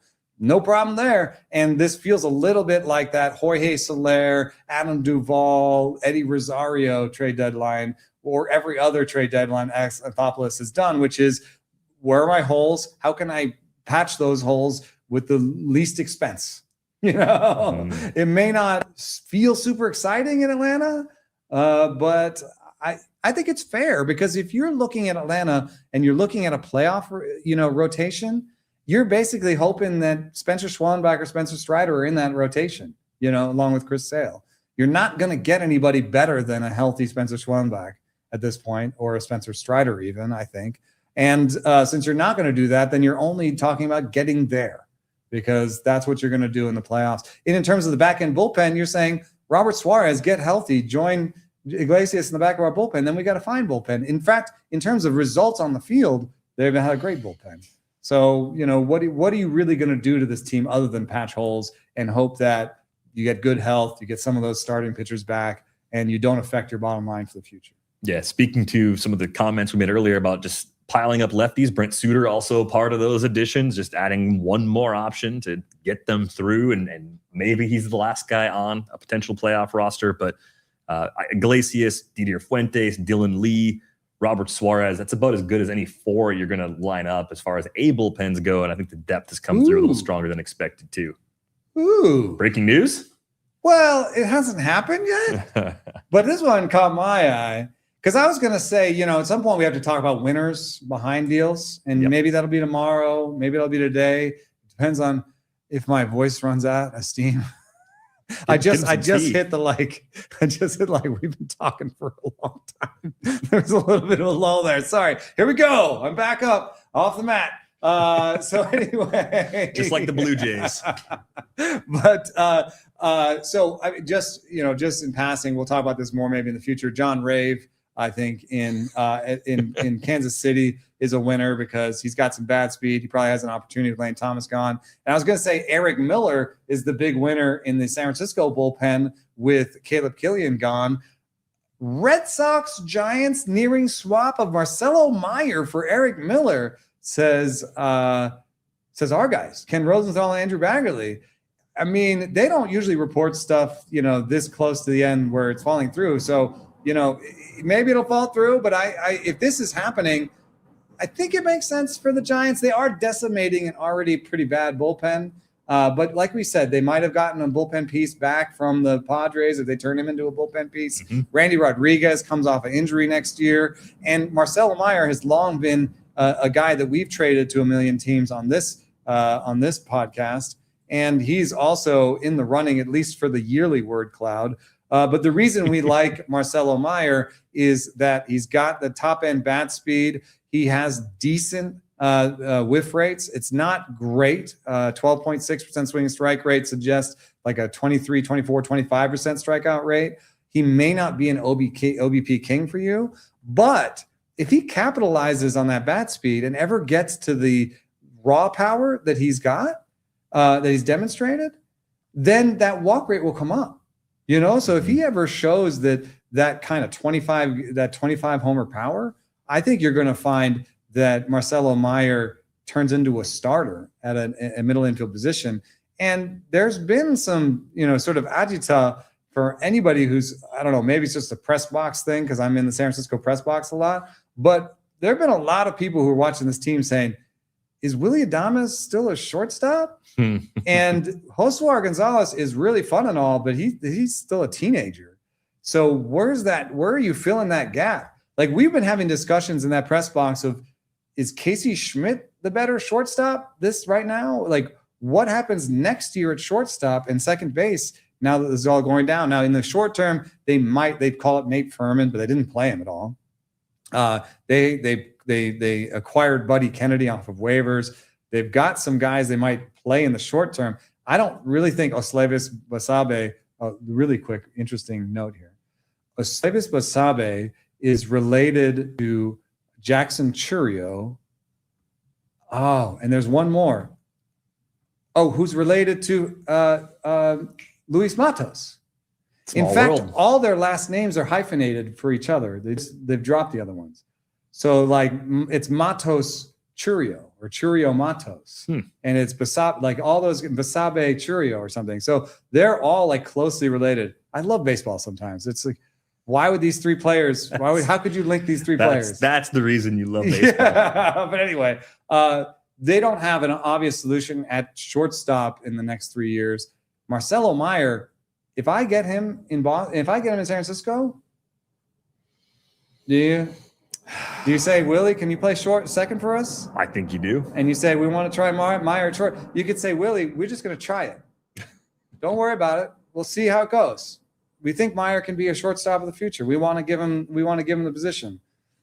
Now you got an interesting offense for the Giants. Are the Giants like not in a terrible spot? Like, I kind of like some of these, like Bryce Eldridge is good.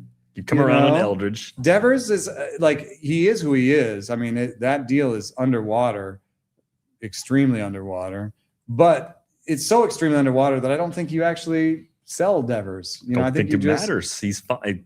He's 19% better than league average this year after a brutal start. So if he continues to play well, it's going to look awfully similar to what he did last year when he got traded from Boston to San Francisco. You still have some problems in center field because Harrison Bader had a scooter accident. And it was really funny because they announced it and was like, Harrison Bader had a scooter accident at 3 a.m. Yeah. in the marina, right outside the Balboa Cafe. Yeah, they give you all the details. You get nothing when they want to cover something up. You'll get everything. Upper body when they want injury. You to know. If they like you, it's an upper body injury. If they don't, you did something funky. But yeah, so Harrison Bader, I don't know if they're not even paying him right now. Well, yeah. So they've still got some issues. I'm not trying to say the Giants are in a great spot, but I think they've had a pretty decent trade deadline. And they have some interesting names. Like McRae's a toolsy guy in center field that they could look at there.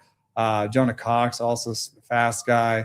Barracoto has got some bat speed.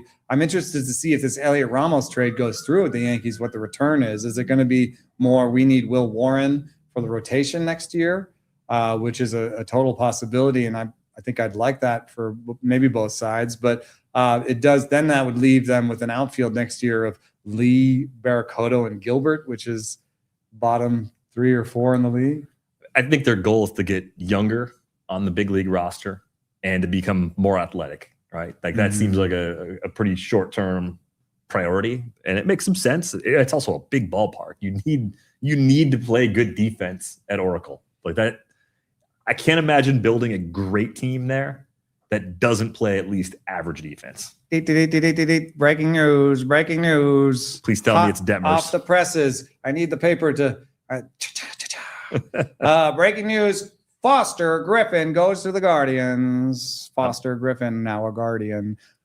He seems like he's been a Guardian already for life. I mean, we've got control, command, lefty. I mean, you can step right in. Yeah, what else do you need, right? I mean, it's a good group right now with Messick. Gavin Williams has been a lot better than I expected, even though I've always liked Gavin Williams, Joey Cantillo, Slade Ciccone, Tanner Bybee. Like, one of those guys could get bumped, realistically. You could go to a 6-man if you want to, if you're worried about workloads at all, and then shrink the roster back down come October. So pretty nice pickup. We'll see what the actual return is on that one. I didn't see any players going back the other way just yet, but Griffin is a free agent at the end of the season, so I would imagine it'll be a relatively small package of players going back to DC. Yeah, I mean, Spencer says there's 4 players, but maybe it's quantity over quality. I would assume that a lot of them are pitchers. Probably going to look a lot like the deal we talked about earlier, the Luis Garcia Jr. deal in terms of what they're aiming for, but we'll get the details on that once we have it.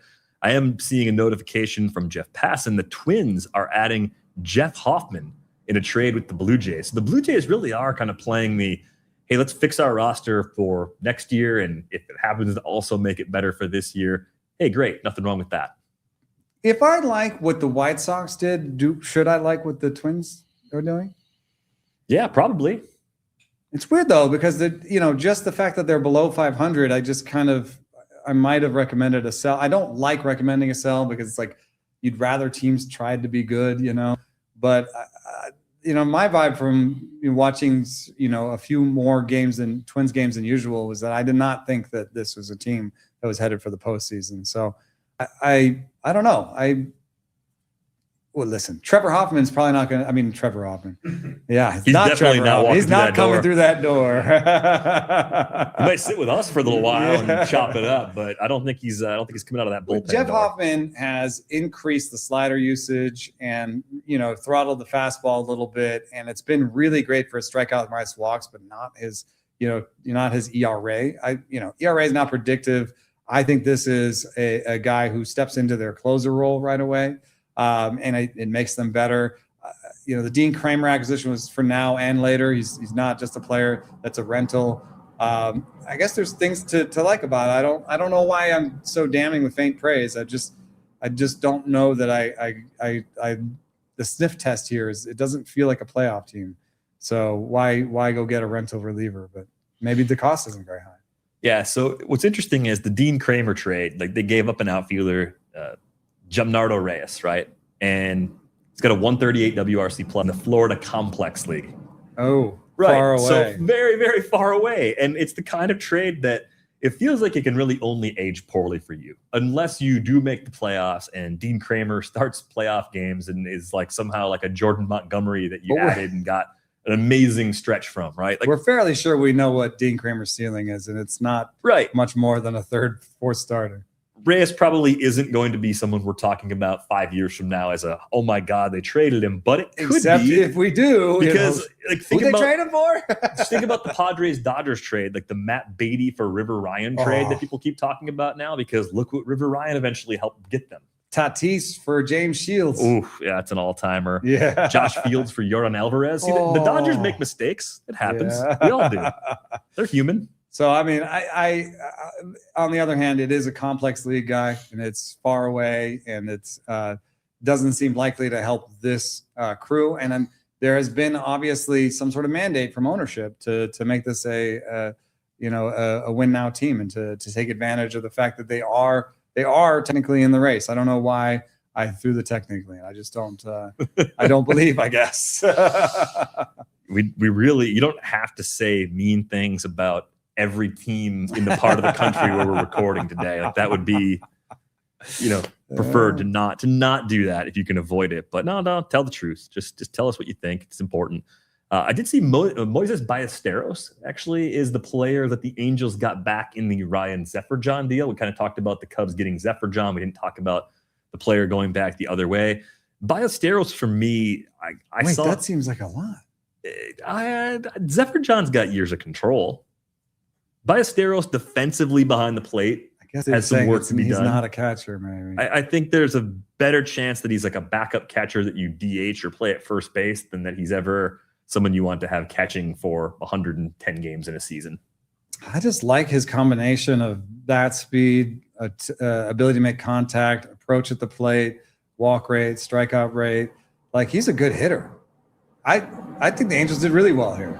I would take Moises Ballesteros for one of my relievers, even though our relievers had years of control. I don't care. Well, and also Logan O'Hoppy's defensive struggles over the last few years behind the plate. If that's the bar, I don't think he's worse. That's right. That's right. And as a team, there's an interesting thing here where we have a 2-month runway. there are these trades that don't really register too highly, this one registers a little bit higher, but like Josh Smith to the Blue Jays, like these aren't big deals. But if you think about what's happening with those teams, what are they going to want to do for the next 2 months? The Angels are going to want to know if Moises Ballesteros is a catcher.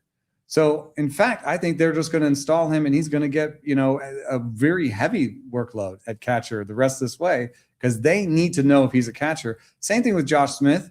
Do they need to know in Toronto if he's their utility guy going forward, if he's going to be worth the tender?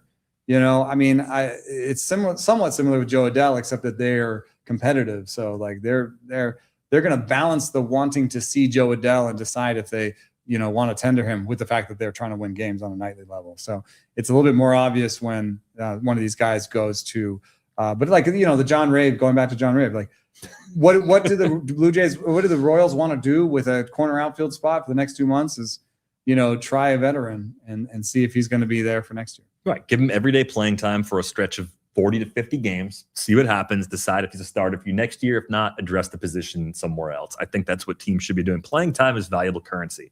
You're a rebuilding team, answer questions about your future. I did see a return in another one of the trades. Jefferson Rojas is on the move. A really interesting prospect. He goes to the Mets from the Clay Holmes, Tyrone Taylor deal.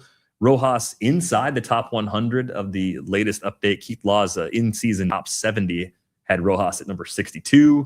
Fangraphs have him 47. Yeah, it's a pretty good pickup for a guy in Holmes that was a rental.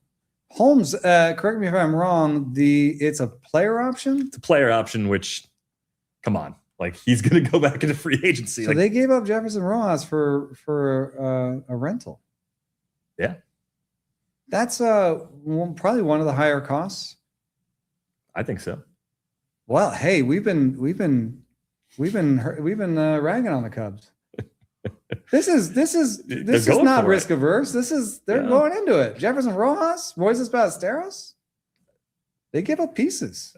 See, now you're coming around. I'm coming around a like little bit. Dinner time's coming up. I got to say some nice things about the Cubs. Change my fortunes. I'm a little surprised they gave him up. 114 WRC plus and AA at 21 years old. We have that adjustment where we kind of hand out 20, 25 points per age that you're under average. So that's a well above average line for a 21-year-old in AA. And kudos to the Mets, because not only is he high upside, but he's not that far away. Like, how much more do you want to do at AA before you either see AAA, or like could Jefferson Rojas play for the Mets in the big leagues this year? I mean, where do you want to play him? I mean, where has he been playing in the minors? He's a shortstop. I mean, he's not playing at shortstop. The Cubs gave him some time at third also, so you could play him there. Second, I mean, Simeon, like this goes back to how blocked they are everywhere, God. Yeah, there's no like obvious place, because you kind of want to see if you even want to tender or you want to keep Polanco around. So yeah, I guess he stays in the minor leagues. A highlight of my day is you thinking about the Mets and just completely angry, flabbergasted, getting the ass, just losing it. Just like this, none of this works. Yeah. Hey guys, let me jump in for a sec. Lars Nootbaar is giving out hugs right now. Hug watch. Lars Nootbaar, actually. So here's an interesting nominee for the list you described earlier. The players that we talk about a lot that don't have crazy good on-field track record. In Nootbaar's case, it's because of injuries, but don't you dare. We talk a lot about Lars Nootbaar. He's almost a 10-win player for his career. We talk about him a lot though. Those like 10 wins are doing a career. That's doing a pretty big lift for as much as he's been discussed. He was a 3-WAR player one year. As I turn into a corn cob. Yeah, where do you think Nootbaar's going? The rumor was Astros. I don't know if that calms down after the Varsho acquisition. And I don't know if that was the latest rumor. So I'm doing a quick search to see what the latest rumor was. Padres was another rumor. Yeah. Always in the mix. I want to see who gets him before we delve into it too much. But I mean, the reason we like Nootbaar is because he scratches a lot of itches. I mean, although I will say that he is kind of old school rates and barrels, because he has a great chase rate, but he is really passive overall. So the difference between his zone swing and his chase rate is not that large, and it's not elite. In fact, it's just an extremely passive profile.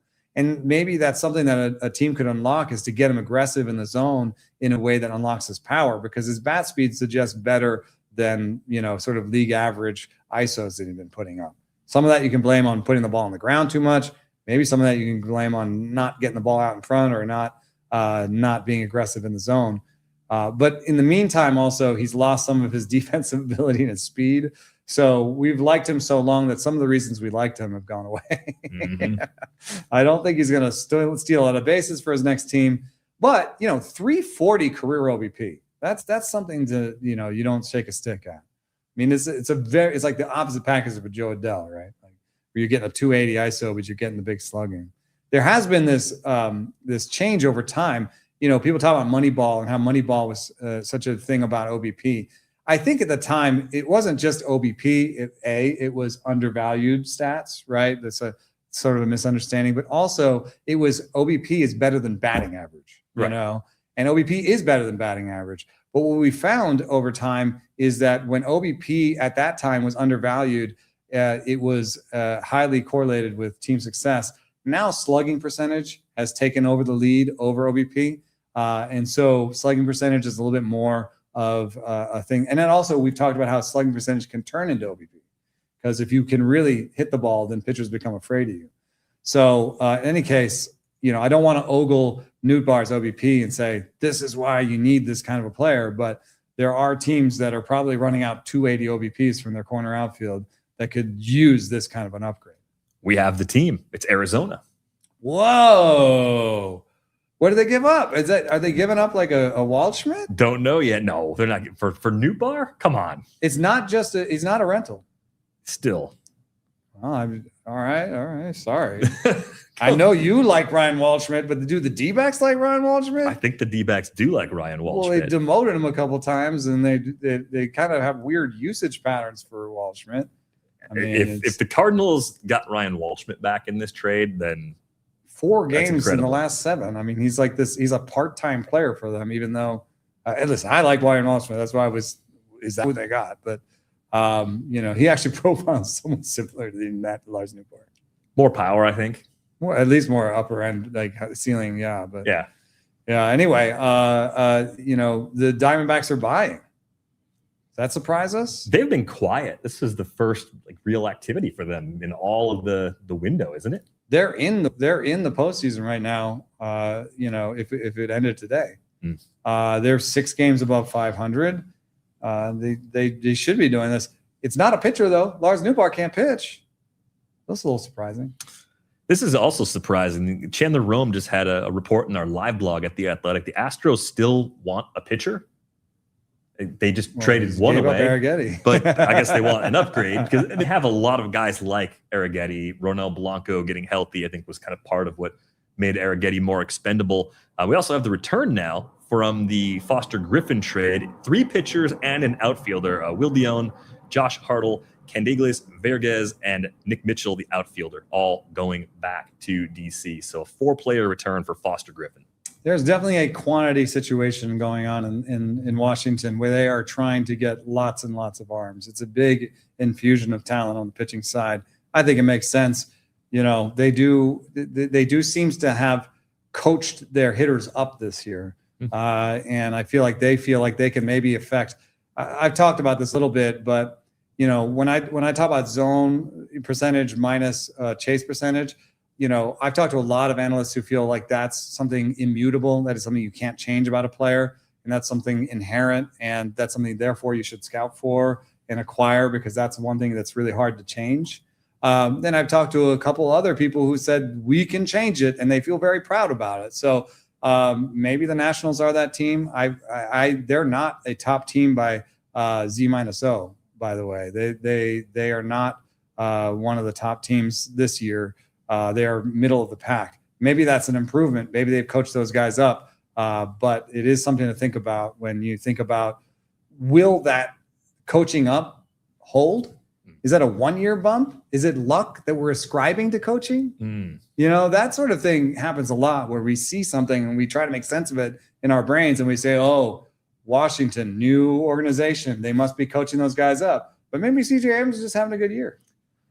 I think both things can be true. Yeah. And I do think reading a lot of Spencer Nussbaum's coverage about this team, the ways they've changed, adding a trajectory machine, but also just like getting players on an individual level to buy into the game planning, that seems to be there at a level that simply wasn't there previously. How much they can sustain, it's a great question. Also curious to see like how they kind of add a few veterans around that core and possibly try to make an even stronger push next year, even though they're still hanging around here in 2026. They have 2 open positions right now. What do you think of the Flotsam and Jetsam in that situation? Brady House, Horbit Vivas, Jose Tena, Trey Lipscomb, Amabelek Ortiz, Andres Chaparro. Do you see a winner? House? Ortiz might be. I think Andres Chaparro might just get a window to just play for the first time in a while, maybe ever at the big league level. He could be one of those guys that gets 2 months and just hits. Like that could easily happen. I would say at third base, probably Brady House is the guy that I would expect them to give the most opportunities to. I think this front office did not take him 11th overall back in 2021, but you want to make sure. You want to make sure that he doesn't have the type of ceiling that people thought he had when he was drafted. So I kind of get the sense that House is probably the guy. House has a little bit of the Bo Bichette package. Chases too much, only goes the opposite way, has decent bat speed, iffy defense. I don't know. You got to cut almost 10% off that K rate. You got to get down under 20% to get away with that. Or pull, or get the ball in the air and hit for more power. Brady House is right now at an inflection point, and I agree. Chaparro, too, he's 27 years old. He hasn't gotten that chance. I kind of think those two might get the most ABs, although Horbit Vivas has been the guy who's gotten the most ABs recently. He's played 5 out of the last 7 days. I don't really see anything that compelling in his profile. He makes contact. He's a control the zone guy. Yeah. I could see his next that team, is a good approach. San Francisco, Detroit, those kinds of teams also being interested in a player like this. He was a Dodger originally, he got flipped to the Yankees. Now he's in DC. There's a little bit of power. He's shown speed in the minors, so I think he could offer that from a categorical perspective. If you're the Nationals, do you play the lower ceiling guy who's more likely to be an everyday player, Vivas? Or do you play the higher ceiling guy? A lot of that matters on the standings. I think for the next week or so, maybe you play Vivas every day. And then, maybe we start to see House, eat away at that. I don't know if there's going to be a clear winner. Because at 55 and 58, they're still in it a little bit. There's still a reason, like they're 3, 4, 5 games behind the D-backs. Like there's still a reason to play and to care about winning every night. But at the same time, choosing between the higher ceiling House and the lower ceiling Vivas is going to tell us a little bit about what they think about this year and next year and where they are right now. No, I think you're exactly right. And the next few weeks could lead them to kind of shift their thinking on how they prioritize that playing time as well. I'm not sure there's like a you just pick this guy up. No, I don't know if there's a clear answer right now. I think they're all relatively inexpensive ads. You're just kind of hoping you land on the right one. Antonio Senzatella on the move. We have confirmation. Kurt Hogue from Milwaukee Journal Sentinel reporting that he's been sent from the Rockies to the Brewers. I think Mark Manfredi and Juan Martinez are the prospects going back the other way. We talked about Senzatella as part of a breakdown earlier this year with the Rockies working with an inherited group of pitchers that's probably on par with what the Nats inherited, maybe even a step below since they had a chance to trade Mackenzie Gore in DC. They turned Antonio Senzatella into a much better reliever over the course of this year. It's still a 21% K rate. Maybe you get a little more mileage out of him, not having to make half of his appearances in Colorado.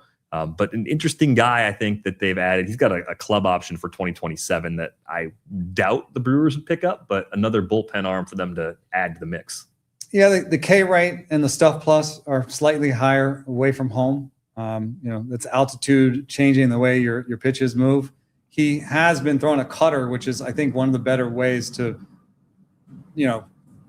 combat that altitude change for your pitches in Colorado. But he still has a starting pitcher's mix, which he's throwing 5-6 pitches regularly. I like this. It is proof that, no matter what you've done as a starting pitcher, you still have a chance as a reliever at the end of your contract. They've turned him into a pretty good reliever. This is more of a depth piece than somebody I think will get many saves in his new situation. But, I'll take Senzatella on my team.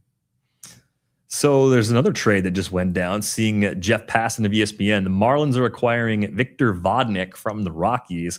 Connor Norby heads to Colorado along with right-hander Aiden May. Connor Norby in Colorado. I don't, I came into the season not really thinking that Kyle Karros had a future in the organization. He's been a little better than I thought. And by the way, Willie Castro still a Rocky. Still a Rocky, and technically pencils down, right? Trades may have been finalized. So the rule is you have to hit the accept button, the equivalent of the accept button will hear a in the couple system, more. and it has to be stamped before 6 p.m. Eastern to be official. So there's a chance that there's still some more stuff that we have not seen reported yet that did get in before the deadline. I want to be like, oh, yeah, you got to pick up Norby. He's going to Colorado, but Kyle Karros is playing regularly. If Willie Castro wasn't traded, then he's still in the mix. Cole Carrig got a... Just Carrig. We have a boss named Carrig. Yeah, and he spells it the way that Cole should spell his last name. So they're pronounced opposite ways. Yeah. Cole Carrig. Carrig played shortstop. I don't know what that means. Maybe they're looking for a post-Tovar environment. But in any case, second base, you're getting Willie Castro, some Julian. I'm seeing Carrick's name there at second base on some depth charts.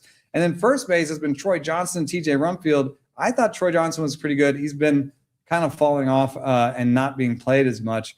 I mean, I just think it's a mess. Do you want to circle Norby as the future first baseman? I think he's just a bench bat that could play his way into more. I don't know if there's a guarantee of an everyday opportunity there, but he would be in that sweet spot that we were talking about where you'd want to spend these next 2 months seeing if you can work with him, seeing if you can make a few adjustments and see what happens as an everyday player. Then you make your decision on how much of a role he has in 2027 once you've got that info. The unfortunate thing for Norby is that it is a power hitter's contact rate and a slap hitter's bat speed. So far that hasn't been a great combination. You either got to sell out for more bat speed and more power, or you got to figure out how to make more plate discipline. So either way, he's not on my recommend list. Nathaniel Lowe on the move, according to Jeff Passan. He's going to go from Cincinnati to Cleveland. So Adele and Nathaniel Nate Lowe. That way I got both bases covered. Yeah. Either way I'm right or either way I'm wrong. But Nathaniel Nate will join Rhys Hoskins and Kyle Manzardo in the first base DH package. Adele is pushing Quan to center. I think you're going to play Chase DeLauter more in the outfield. I think that's part of this, right? Because then you can use the DH spot as more of a platoon. You can use Rhys Hoskins. You don't have to play Kyle Manzardo in the field. I actually think Lowe plays a lot of first base defensively, and then it's Manzardo Hoskins tandem in the DH role. And DeLauter just can't. Hoskins, Manzardo has taken his season out of a tailspin with some decent lately play. He has been below replacement for the season. I think there's a non-zero chance he goes to the minor leagues because there's not enough playing time here. The other thing is Hoskins might take a step back in terms of playing time and become a versus lefties only guy.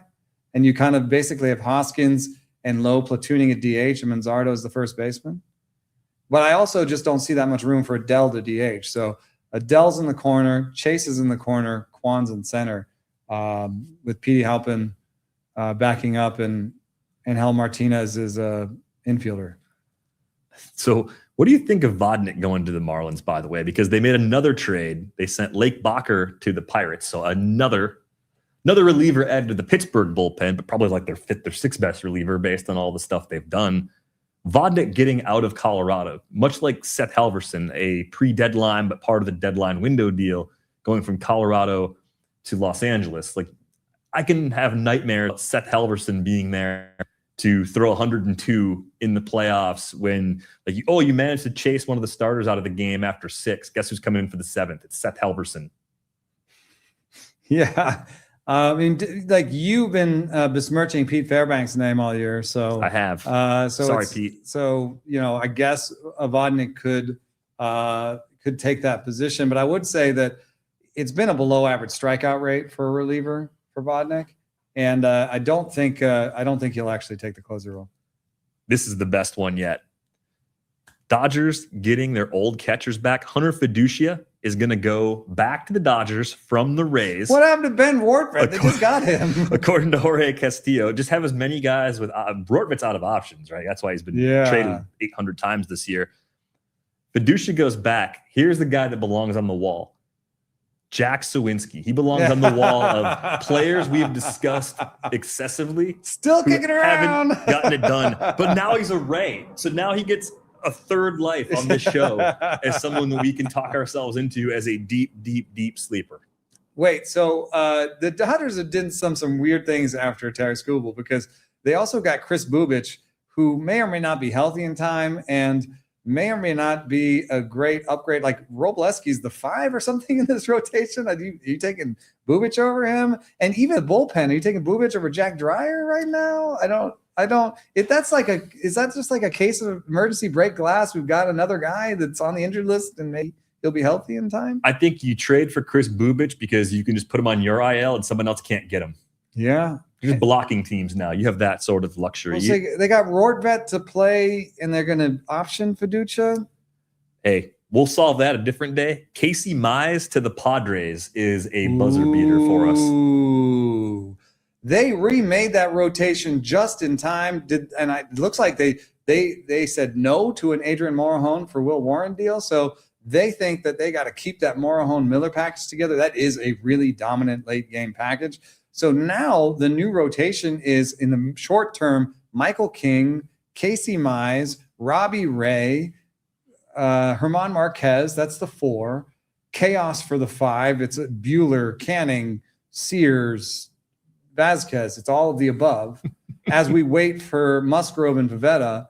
And I guess Herman Marquez just joins pitching chaos when Pivetta and Musgrove come back, I guess, It's fine. Those are just all. We have like 6 middle relievers. They all used to be starters. Here. I promise I'm listening. I'm also trying to keep an eye on stuff that's coming through here at the last second. It's really an impressive transformation. So I'll filibuster for a second. I can talk. I do it for a living. Casey Mize, by the way, is the biggest difference between demonstrated home run rate and expected home run rate given the Stuff Plus model. We would expect a lot of regression from Casey Mize going forward, except that he goes to a place that suppresses home runs. So that's a good use for him. One thing that I do not like is the pitch velocity graph. In the last start, Casey Mize had his worst velocity of the season. He had a few fastballs that didn't crack 90 on the gun in his last outing. So I don't know if that's just, I think, the hip he's been dealing with, or is it the hamstring? I forget what Casey Mize's deal has been. They must maybe the reason it took so long is you had to have a couple of different doctors look at Casey Mize's sheets and decide, or they were arguing, well, because we don't know what Casey Mize is, you're going to get less out of me. It was a groin tightness and a wrist injury, both. So yeah, lots of medical reviews there to do. 2 body parts. Yeah, and a rental. So when we go back to the Tigers, I think we say, I did notice that start that Jackson Jobe would take would have been, has that already happened? We should check on that. It's going to be soon based on regular rest. I'm looking at the probables grid for Detroit. They have Casey Mize listed for tomorrow in Seattle. They have Ty Madden on there. Cato Montero is in for good. I think we're going to see Jackson Jobe this week. Yeah. I think we're going to see Jackson Jobe this week. And I think River Ryan he'll need to build up, but I think we may see River Ryan in the big leagues this year too. Justin Verlander at some point. just to help get him through what's left of the season? Just for the pomp and circumstance and the ceremonies. Sell some tickets? It may depend on if they fall out of the race for good and they decide, now Verlander's up and please come to the park. Multiple sources now have the return for the Casey Mize trade, which also sends Gage Workman to the Padres. Cash Mayfield, one of our favorite prospects by name, cash money, and Jackson Wolf on the move again. Oh, that's a non-prospect. Sorry, that's rude to say like that. A fungible arm. Fungible arm. Fungible arm. It's so much nicer. Oh, by the way, what we also need from the Discord is next year we need a bingo sheet. So, right, threading the needle, fungible arm, intriguing prospect, twitchy. What goes on the bingo sheet for next year? Cash Mayfield is probably more than fungible arm. 21-year-old lefty with good strikeout rates. Just got drafted in 2024 in the first round out of high school. It's hard to say anything definitive about a guy like that. But even how close he is. I think as a high schooler, you'd expect him to be in the minor leagues for a couple more years. He's only in high A. It's a good return for them. It boosts them 2-3 years from now rather than the River Ryan and Jackson Jobe situations. That's more short term.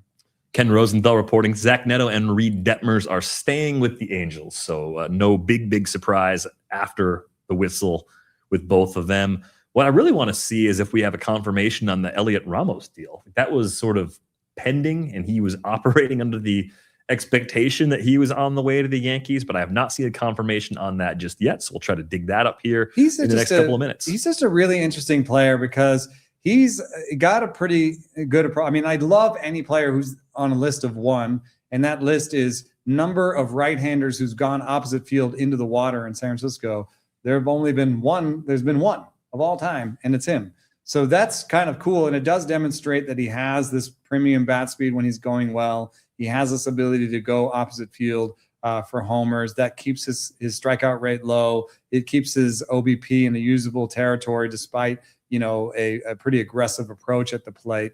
But if you look at things like chase rate and declining speed, and declining bat speed, it feels like a player that he's only 26, but he may be post peak, and he's never been a good defender. He's pushed that into slightly bad as opposed to horrifically bad, in this last season.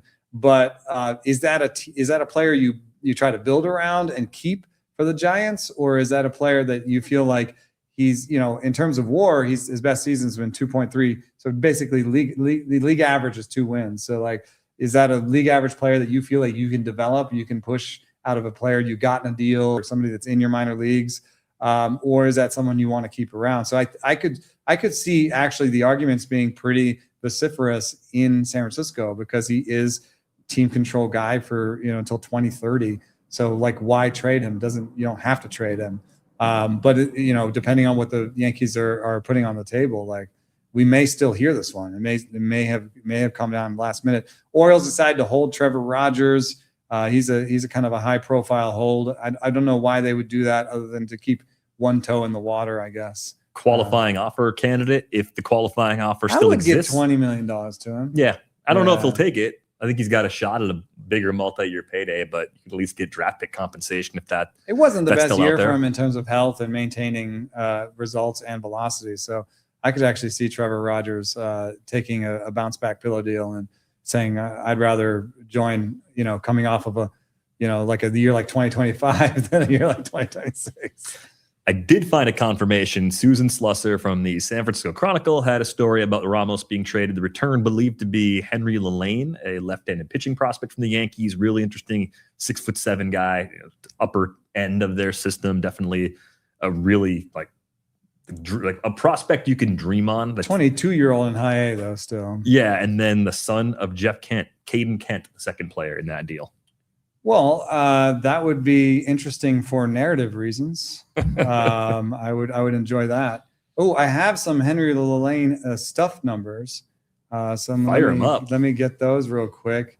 Lelane throws a changeup, a slider, a four-seamer, a sinker, 4 pitches. He throws to both hands, and the changeup and the slider are above average stuff plus to opposite hitters. So a little bit secondary over fastball. So that does maybe reduce the ceiling a little bit, but you have to leave room for fastball growth from a 22-year-old. Oh yeah, Ticks of velo, like Cam Schlittler. There were literally questions if Cam Schlittler had a good fastball. Yeah, apparently he's got 3. Yeah, and maybe one of the best fastball mixes in the game. Yeah. So Lelane is an interesting thing, but is Kent close? Like, it's weird to take a player that would have been a league average outfielder for you next year, and just say no, like we can do better than that next year, or we'll figure it out. He's a 3rd rounder last year out of Texas A&M. The Yankees had him at high A, which is where they started him last year. This year he's been a lot better, 16% K rate, 7% better than league average. He's a 22-year-old at the level, so you'd probably want a little more than that. So I think it's more of a little more of a lottery ticket, despite the last name on the back of the jersey. I mean, does this mean that they value Ramos differently than us, and they don't think of him as a league average player, and they think he's closer to being too expensive for his output on the field? I think they like Henry Lelane. I think that's what it tells us. Yeah. It's another spot. This Giants lineup, the bottom half of this Giants lineup is going to be ugly for the final 2 months. I mean, with this Ramos deal, I take back any sort of short-term optimism I think I have for this team, because this tip that. No, I mean, it's just because like now the outfield is going to be bottom 5, unless they spend money there. Maybe they, what's funny, before the Ramos deal, the money they saved is equal to what they're spending on the coaching position, because they not only had to pay Tony Vitello this year, they had to buy him out of his deal. So they're paying him $4 million. They had to pay Tennessee $3 million, and they were still paying Bob Melvin. So they were paying $10 million for. Do you think they got $10 million of managing out of that? I don't think so. No, of course they did. Yeah. Not even close. And they saved $10 million before the Ramos deal. So I guess they paid for the managing they got this year. But then going next year, where do you have standpoints?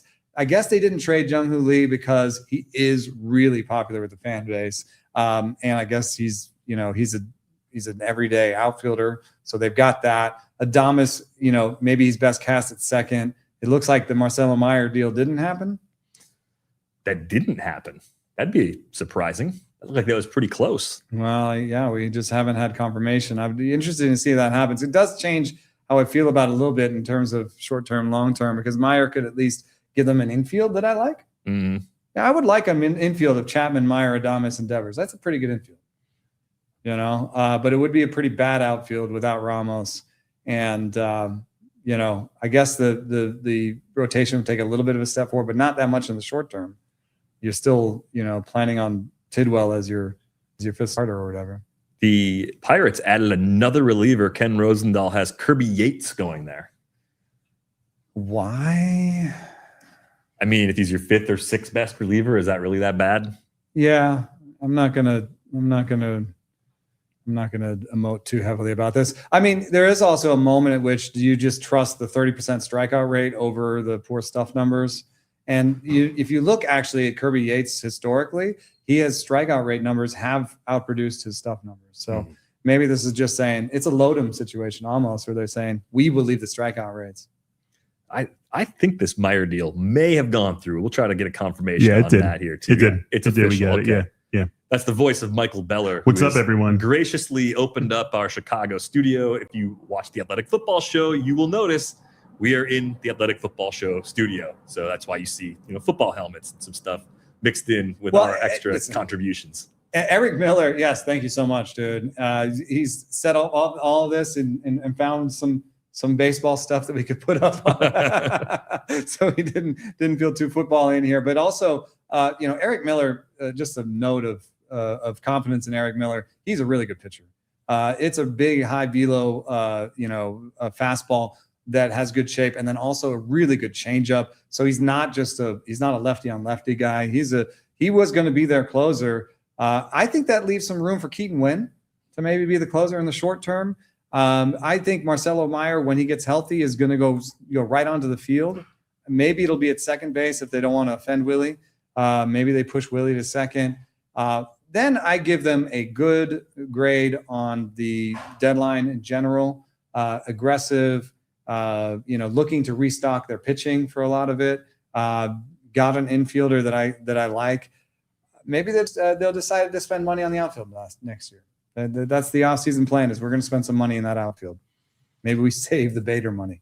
So who are the winners team-wise? Who do you think did well overall with their combinations of moves? In the not aggressive package, I stand by the White Sox as like a good toe in the water. Like I like what they did. They got a lot of pieces together that affected their biggest shortcomings, and they didn't give too much away. In the terms of surprising, outgoing pieces, the Cubs were more aggressive than we expected. I don't know if that level of aggression meets what came in, but I do like that they were more aggressive than usual. What winners stand out for you? The more we've talked about it, the more I actually like the Giants' decisions overall. I felt like they got good long-term value back. I think even though they have a system that was already improving, they took some pretty significant steps to make it a lot better. We thought there was a chance Marcelo Meyer would be on the move once the Red Sox added Curtis Mead in the Connolly early deal, because eventually everyone comes back and you don't have enough spots to play everybody. So I think buying low essentially on Marcelo Meyer was a really smart thing for the Giants to do. I like that one. I don't know if I love the Elliot Ramos one. You really like Elliot Ramos. I think you like Elliot Ramos more than most people like Elliot Ramos. Not that he's like a bad guy or anything. I do see the flaws, I guess. Yeah. And, so Ramos on the Yankees, what do we think about the Yankees deadline? Luis Garcia, great. And they went and got offensive pieces for the most part. So, I mean, it suggests some nervousness about, I think, Stanton and Judge, like we said earlier. I also wonder, are they just going to continue running McMahon out? Is there a world where Garcia plays third? Their worst position is pretty obviously third. Does this mean Dominguez goes down? Dominguez this year has been like a replacement level player. I mean, I guess that's what happens is Dominguez goes back down and Ramos and Bellinger and Grisham are the outfielders, at least in the short term. I mean, eventually, if everyone gets healthy, then you can make a decision like that. I think they've set themselves up for a situation that's already played out, that if it gets worse or is worse than we realize, then they're better protected for it. I mean, Bellinger's hurt right now on top of the Judge and Stanton injuries. That's huge for them. I think they just continue to platoon at third base with McMahon and Rosario. That's probably typical plan there. I think Garcia and Paul Goldschmidt are essentially a platoon at first. You keep running it with Jazz every day at second base, pretty much. Try to figure out who your shortstop is in the playoffs. I think it's probably Volpe. Send one down. Spencer Jones or Jason Dominguez? Spencer Jones. Yeah. It's an outsized contact rate problem. Still a really loaded bullpen, a rotation that's getting healthier at just the right time. They're a really well-built team. I think you have to have that internal monologue of how much do you like them without Judge in case that ends up being the scenario. But with him, they're the favorite in the AL. I don't think there's any real controversy about that. All right. In terms of aggressive buyers in the group, we have the Dodgers, we have the Phillies, we have the Yankees. Who won in the aggressive buyer group? I mean, Dodgers, low-hanging fruit, right? You go get Skubal, you couldn't do anything better than that. Are the Phillies last because of their weird way of making it all fit? Yeah, right. I mean, I think philosophically speaking, I like the idea of trying to make your team better. I question whether this was the best way to do that, and I think it'll be exciting to see how exactly that plays out. I think from that middle tier of teams thinking short-term and long-term, the Jays were really interesting. The trades they made accomplished a lot over the last 72 hours or so. I think they're in a pretty good spot for next year. They were better at threading the needle than the Tigers were, if the Tigers were trying to do that. Yeah. We didn't see much selling from the Twins. They just bought. We may have put them on the aggressive buyers list, actually. So that's an interesting thing for the Twins, but I think we don't put them in as winners. In terms of aggressive sellers, I do think there's some losers. I don't think the Reds did enough. I don't know what they're doing exactly, but what I will say is this. We've heard a lot from Reds fans and people that cover this team closely and watch this team every single day. What they tell us constantly is that they do not want the current front office to be the ones that make big decisions with this core. So if you were going to actually trade Hunter Green or Ellie De La Cruz, you do not want the current Reds front office deciding on the return. Unfortunately, they've made trades that we actually liked at the time, that I think were universally like panned as pretty good deals that just didn't work out. I'm not talking about Ke'Bryan Hayes at last year's deadline. I don't think we necessarily hated that trade at the time because we thought a healthy Hayes gave them a huge defensive upgrade at third base, right? And that hasn't happened. I think health is part of it. The bat is just atrocious at this point. It's just, that's turned out worse than anyone really could have imagined. I think where you start to say, okay, what's next? It's keeping a guy like Brady Singer. Maybe there was no interest. Maybe you're getting nothing back, so you decided you'd rather give him the qualifying offer. But he'd take it. They like to attribute it, but I saw some analysis float by that said that, they're going to give him the qualifying offer. I do not give Brady Singer the qualifying offer. Yeah, I just disagree on that premise entirely. I think you trade him to some team that sees him as a get us there sort of starter. Maybe they don't use him in the playoffs. I think you had to find a way to move Brady Singer at a bare minimum, and they moved low. And why is Tyler Stevenson still on there? Why is Tyler Stevenson still a Red? And on top of that, if you think that you need to do a little bit of rebuilding, then Nick Lodolo shouldn't be a Red. Because do you think you're going to be good next year? So, I think there was an opportunity here. And then JJ Bleday, yes, you have him for 2 more seasons, but he's such a pop-up player that he should have been out there for people.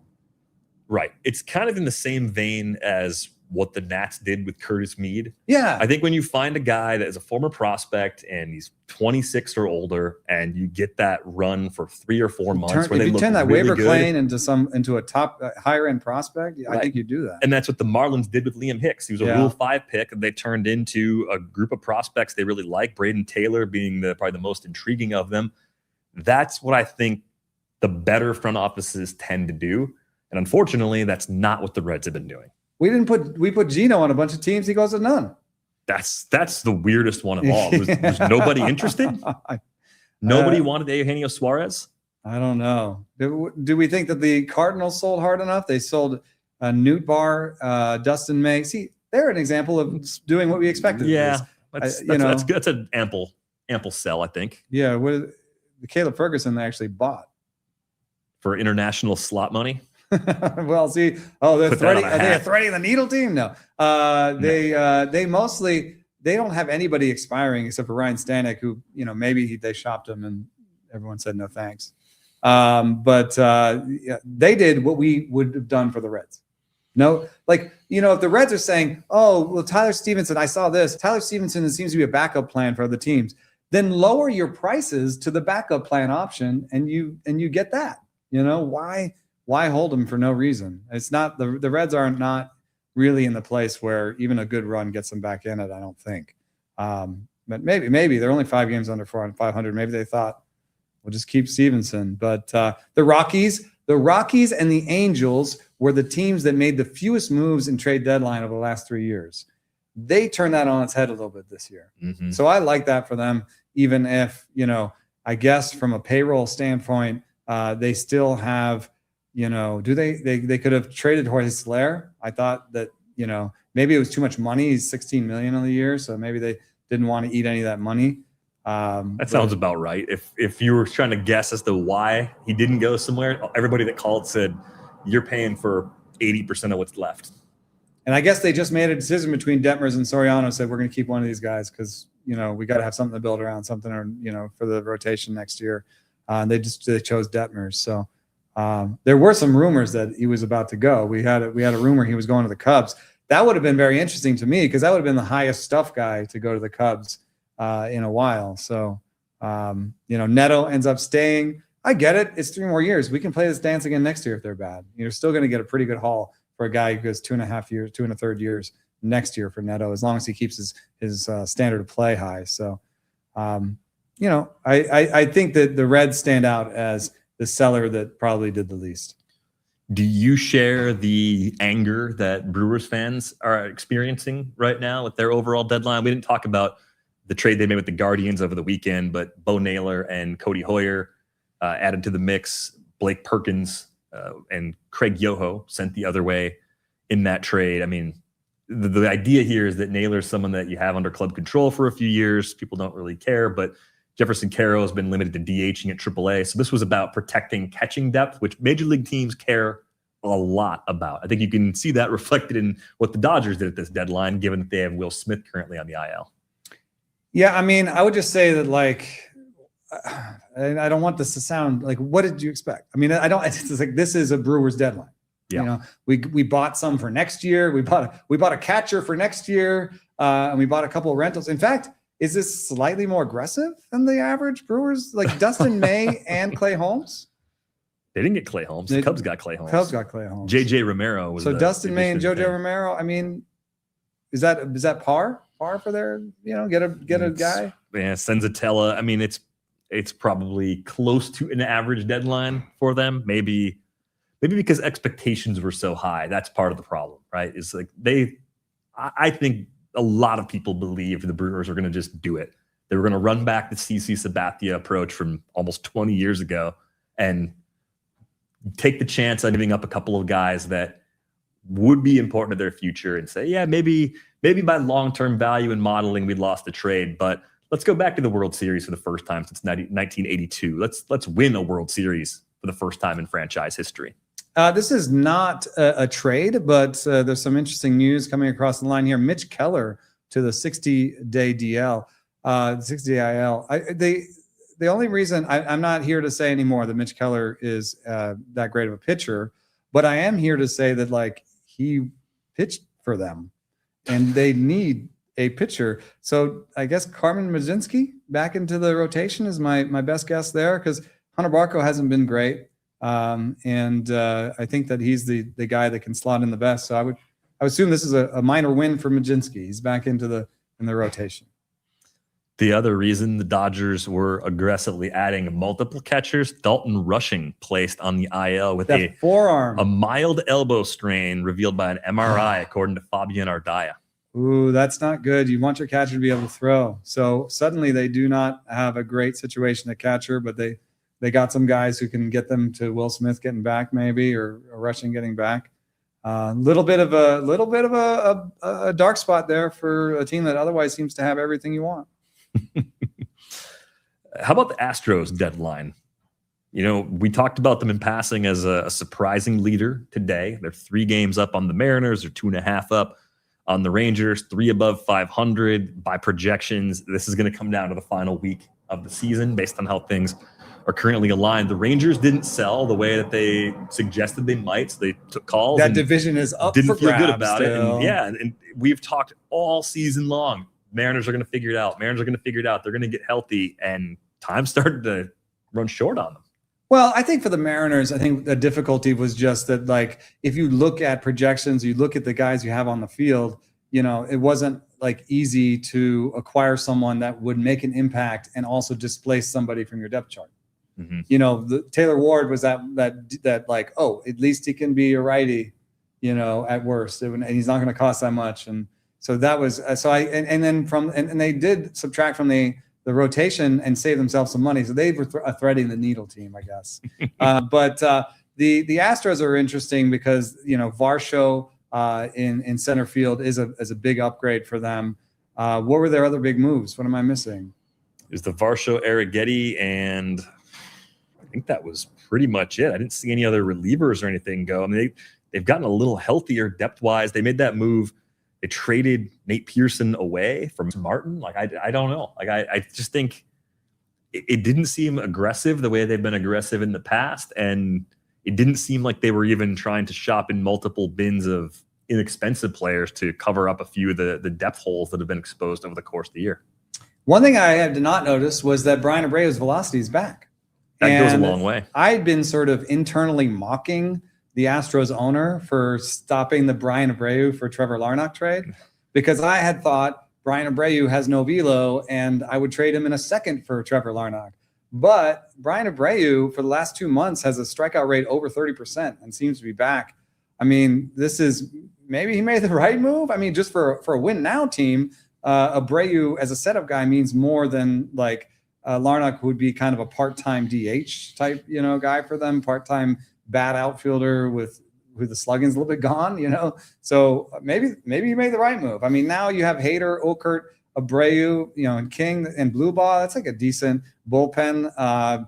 You know, they've done their magic with Lambert, and you know, Javier has a 2-step this week. They're going to learn a lot about what he can do for them. His stuff is up in the last start. He got some of the vert back on his fastball, Javier did. So if Javier is legit, then you got Blanco, Javier, Wisniewski, even without Imai, you know, or Arrighetti in the rotation. Maybe they just thought, hey, we've got a good 5. We've got a good bullpen. This offense can do better going forward, and we improve the defense in center field. We improved the defense and the offense in center field. So it was a little bit of a toe in the water. I think the Arrighetti for Varsho for a rental there was aggressive. Yeah, I think it just tells us how they feel about Arrighetti and what they think his ceiling is. But we'll see. I think sometimes when you have a player in-house that has a flaw, you harp on the flaw. And you just think, you're like, oh, Arrighetti can't command the pitch, and some other team is like, have you noticed he has 3 good breaking balls? Yeah. And you're like, yeah, but he can't command anything. And you're like, well, okay, we'll take him for nothing then. And maybe they'll turn him into a reliever. There's a lot of different things that could happen now that he's a Blue Jay. Cubs, I think, would be among the winners. I just think they had an appropriate level of aggression. I don't think they traded any sure thing prospects, even though they traded some good ones. Ballesteros and Cara? No, Ballesteros and Rojas. Jefferson Rojas, yeah. I mean, that's not what I expected to see those two on the go. It is one of those little bit of like fantasy versus reality things with Ballesteros, because like if he's the DH, then how much value does he have to you internally as an organization that plays real baseball? Yeah. As opposed to me being like, well, Ballesteros, look at all the hitting stats. You know, he could still be a great hitter.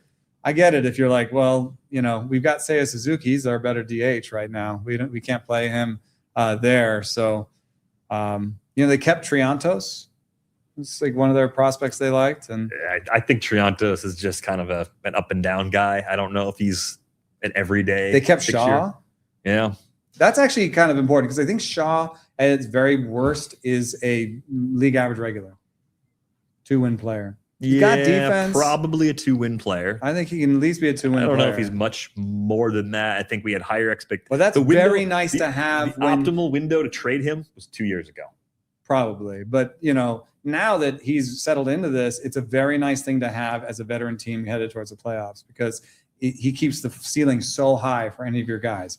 Nico Horner goes down with injury. Dansby Swanson goes down with injury. Michael Busch goes down with injury. You have a guy who can step in and play those positions. So I think he's a front runner's utility guy, like a very nice thing to have. So they kept those guys. If Rojas or Ballesteros cost them in the future, that's something that we'll look in the future. Could you have taken Rojas and Ballesteros and done the beginning of a Skubal trade? No, it's not. Neither of them is a hope. You need one guy that you see is better than both of those guys to start it. And you might have to put Ben Brown in to offset that River Ryan, No, you gotta have that Zaire Hope level guy. For the Brewers, that would have been like a Luis Pena. If they wanted a major league starter, Logan Henderson would have probably been in that package. And you had to give up. You had to give more on the pitching side because you're giving up less than Hope, maybe. Yeah. So I think we never know. We never know the other deals that were on the table when the final decisions were made. But I hope at some level they put Brown, Ballesteros, and Rojas on the table to the Tigers. Because they ended up giving up 2 out of those 3 anyway, and they did not get a Skubal. I'm just trying to be a little bit of devil's advocate to being like, they did well, but they gave up real pieces, and they still don't have an ace in the playoffs. I think we're going to find out that they tried and they weren't even finalists. If we ever find that out, that would be my best guess. I'm sure they made some kind of effort because that would have been over the top thing you had to you would love to do, but you can't. You just can't. I just hope they were in conversation for that because I feel like the Cubs have enough of an offense where you can say they could put Skubal on this, but they're also more in the running right now for the wild card than the division lead. Yeah. So do they want to put Shaw or Ben Brown in the deal to make it happen when they're not in the division lead? That's probably part of the calculus too. And it's probably part of guys that you expect to contribute in some fashion once they're back, right? So who just didn't do anything? The did nothing team. Royals didn't do that much. The A's, nothing. The A's, not a nothing. single move, nothing to shake it up. And that's a team that, because needed pitching. West Sacramento is such a unique challenge brought upon John Fisher. It's like he put himself in this situation, put his organization in this spot. The only way you're getting pitching is drafting and developing it, overpaying for it in free agency, which is only going to do so many times, or trading for it. Did they have someone they should have traded here to get pitching for the future? Or do you think that's just something they'll do in the offseason when there are more partners to dance with? The answer is there's no obvious move they should have made. There's no like, oh, why didn't they? Because I don't think, Jeffrey Springs with a $15 million option next year, I don't know if he cracks any top 5 for a contender. Jeff McNeil, is due $16 million this year with a $16 million club option that I just don't think will be exercised next year. So I don't think Jeff McNeil probably moved the needle for anybody in terms of rentals, right? So the other rentals are Mark Leiter Jr., Jonah Heim, who's kind of been passed around in almost DFA territory, and then Luis Severino, who's overpaid and injured right now. So those are the rentals they could have traded. The only other thing you could have done is you've made some interesting deals with Jacob Wilson and Lawrence Butler and Tyler Soderstrom and Brent Rooker, where you signed them to long-term deals at good numbers. But the reason you sign those deals to long-term deals to good numbers is because you want to keep them for those years, right? So you'd have to get a really good pitcher back. But could you have put Soderstrom on the deal to get one of these really high-level pitching prospects that change hands, like an Ianson? Like, I'm not saying that would be enough, right? But I'm saying like put Soderstrom on the table for Ianson plus, or put Soderstrom on the table and ask for Tolley. I don't know if the math works out, but like, hey, we need high-end pitching prospects. Can't Gage Jump, but then are they like, oh, well, Gage Jump has been having a hard time. So anybody we trade for is going to have a hard time. So maybe we just need to slug it out. Yeah. Any last thoughts before we go? Feel like we've covered a ton over the last 2 hours and 41 minutes. We've been talking a lot. It's, one of the things that's hard if we, look, A's Phillies. I just pulled the string again. A's Phillies. They make a swap. They got it out on the deadline. They did. Colby Thomas for Seth Johnson. Cool. Yeah. Yeah. I give him an incomplete. Yes, Seth Johnson actually like a good reliever, I guess. Colby Thomas was a fourth outfielder. Yeah, and they've got outfield depth, so it makes sense to possibly shuffle away in that case. I wondered if we were going to see the return for Casey Mize before we signed off. Yeah, I haven't seen that. I haven't seen it either. And just apologies, because I know we talked a lot, but it's really hard to like, when so many things happen and so many things are happening. We did a rundown. Yeah, we did a lot of research for today. I don't even know if half of the things that we made visuals for, like look in the Discord. We're gonna dump a bunch of visuals in there that we talked about, but maybe didn't put up. I'm sure there's trades we missed. We tried to hit every single one. Yeah, there's a team we didn't discuss. We will probably do one tomorrow where we're talking about players that get a chance now, maybe hand out some grades. So, yeah, if you want to go on the Discord and say you guys didn't talk about this team enough, we'll talk about them tomorrow. Yeah. Shout out to Matt Schiltz and Michael Beller for all their work today behind the scenes, making sure everything looked good, sounded good, putting graphics up on the screen, things that we had no chance of doing by ourselves. Thanks to all of you for watching and listening. That's going to do it for the 2026 Rates and Barrels Trade Deadline Special. We're back with you on Tuesday. Thanks for listening and watching.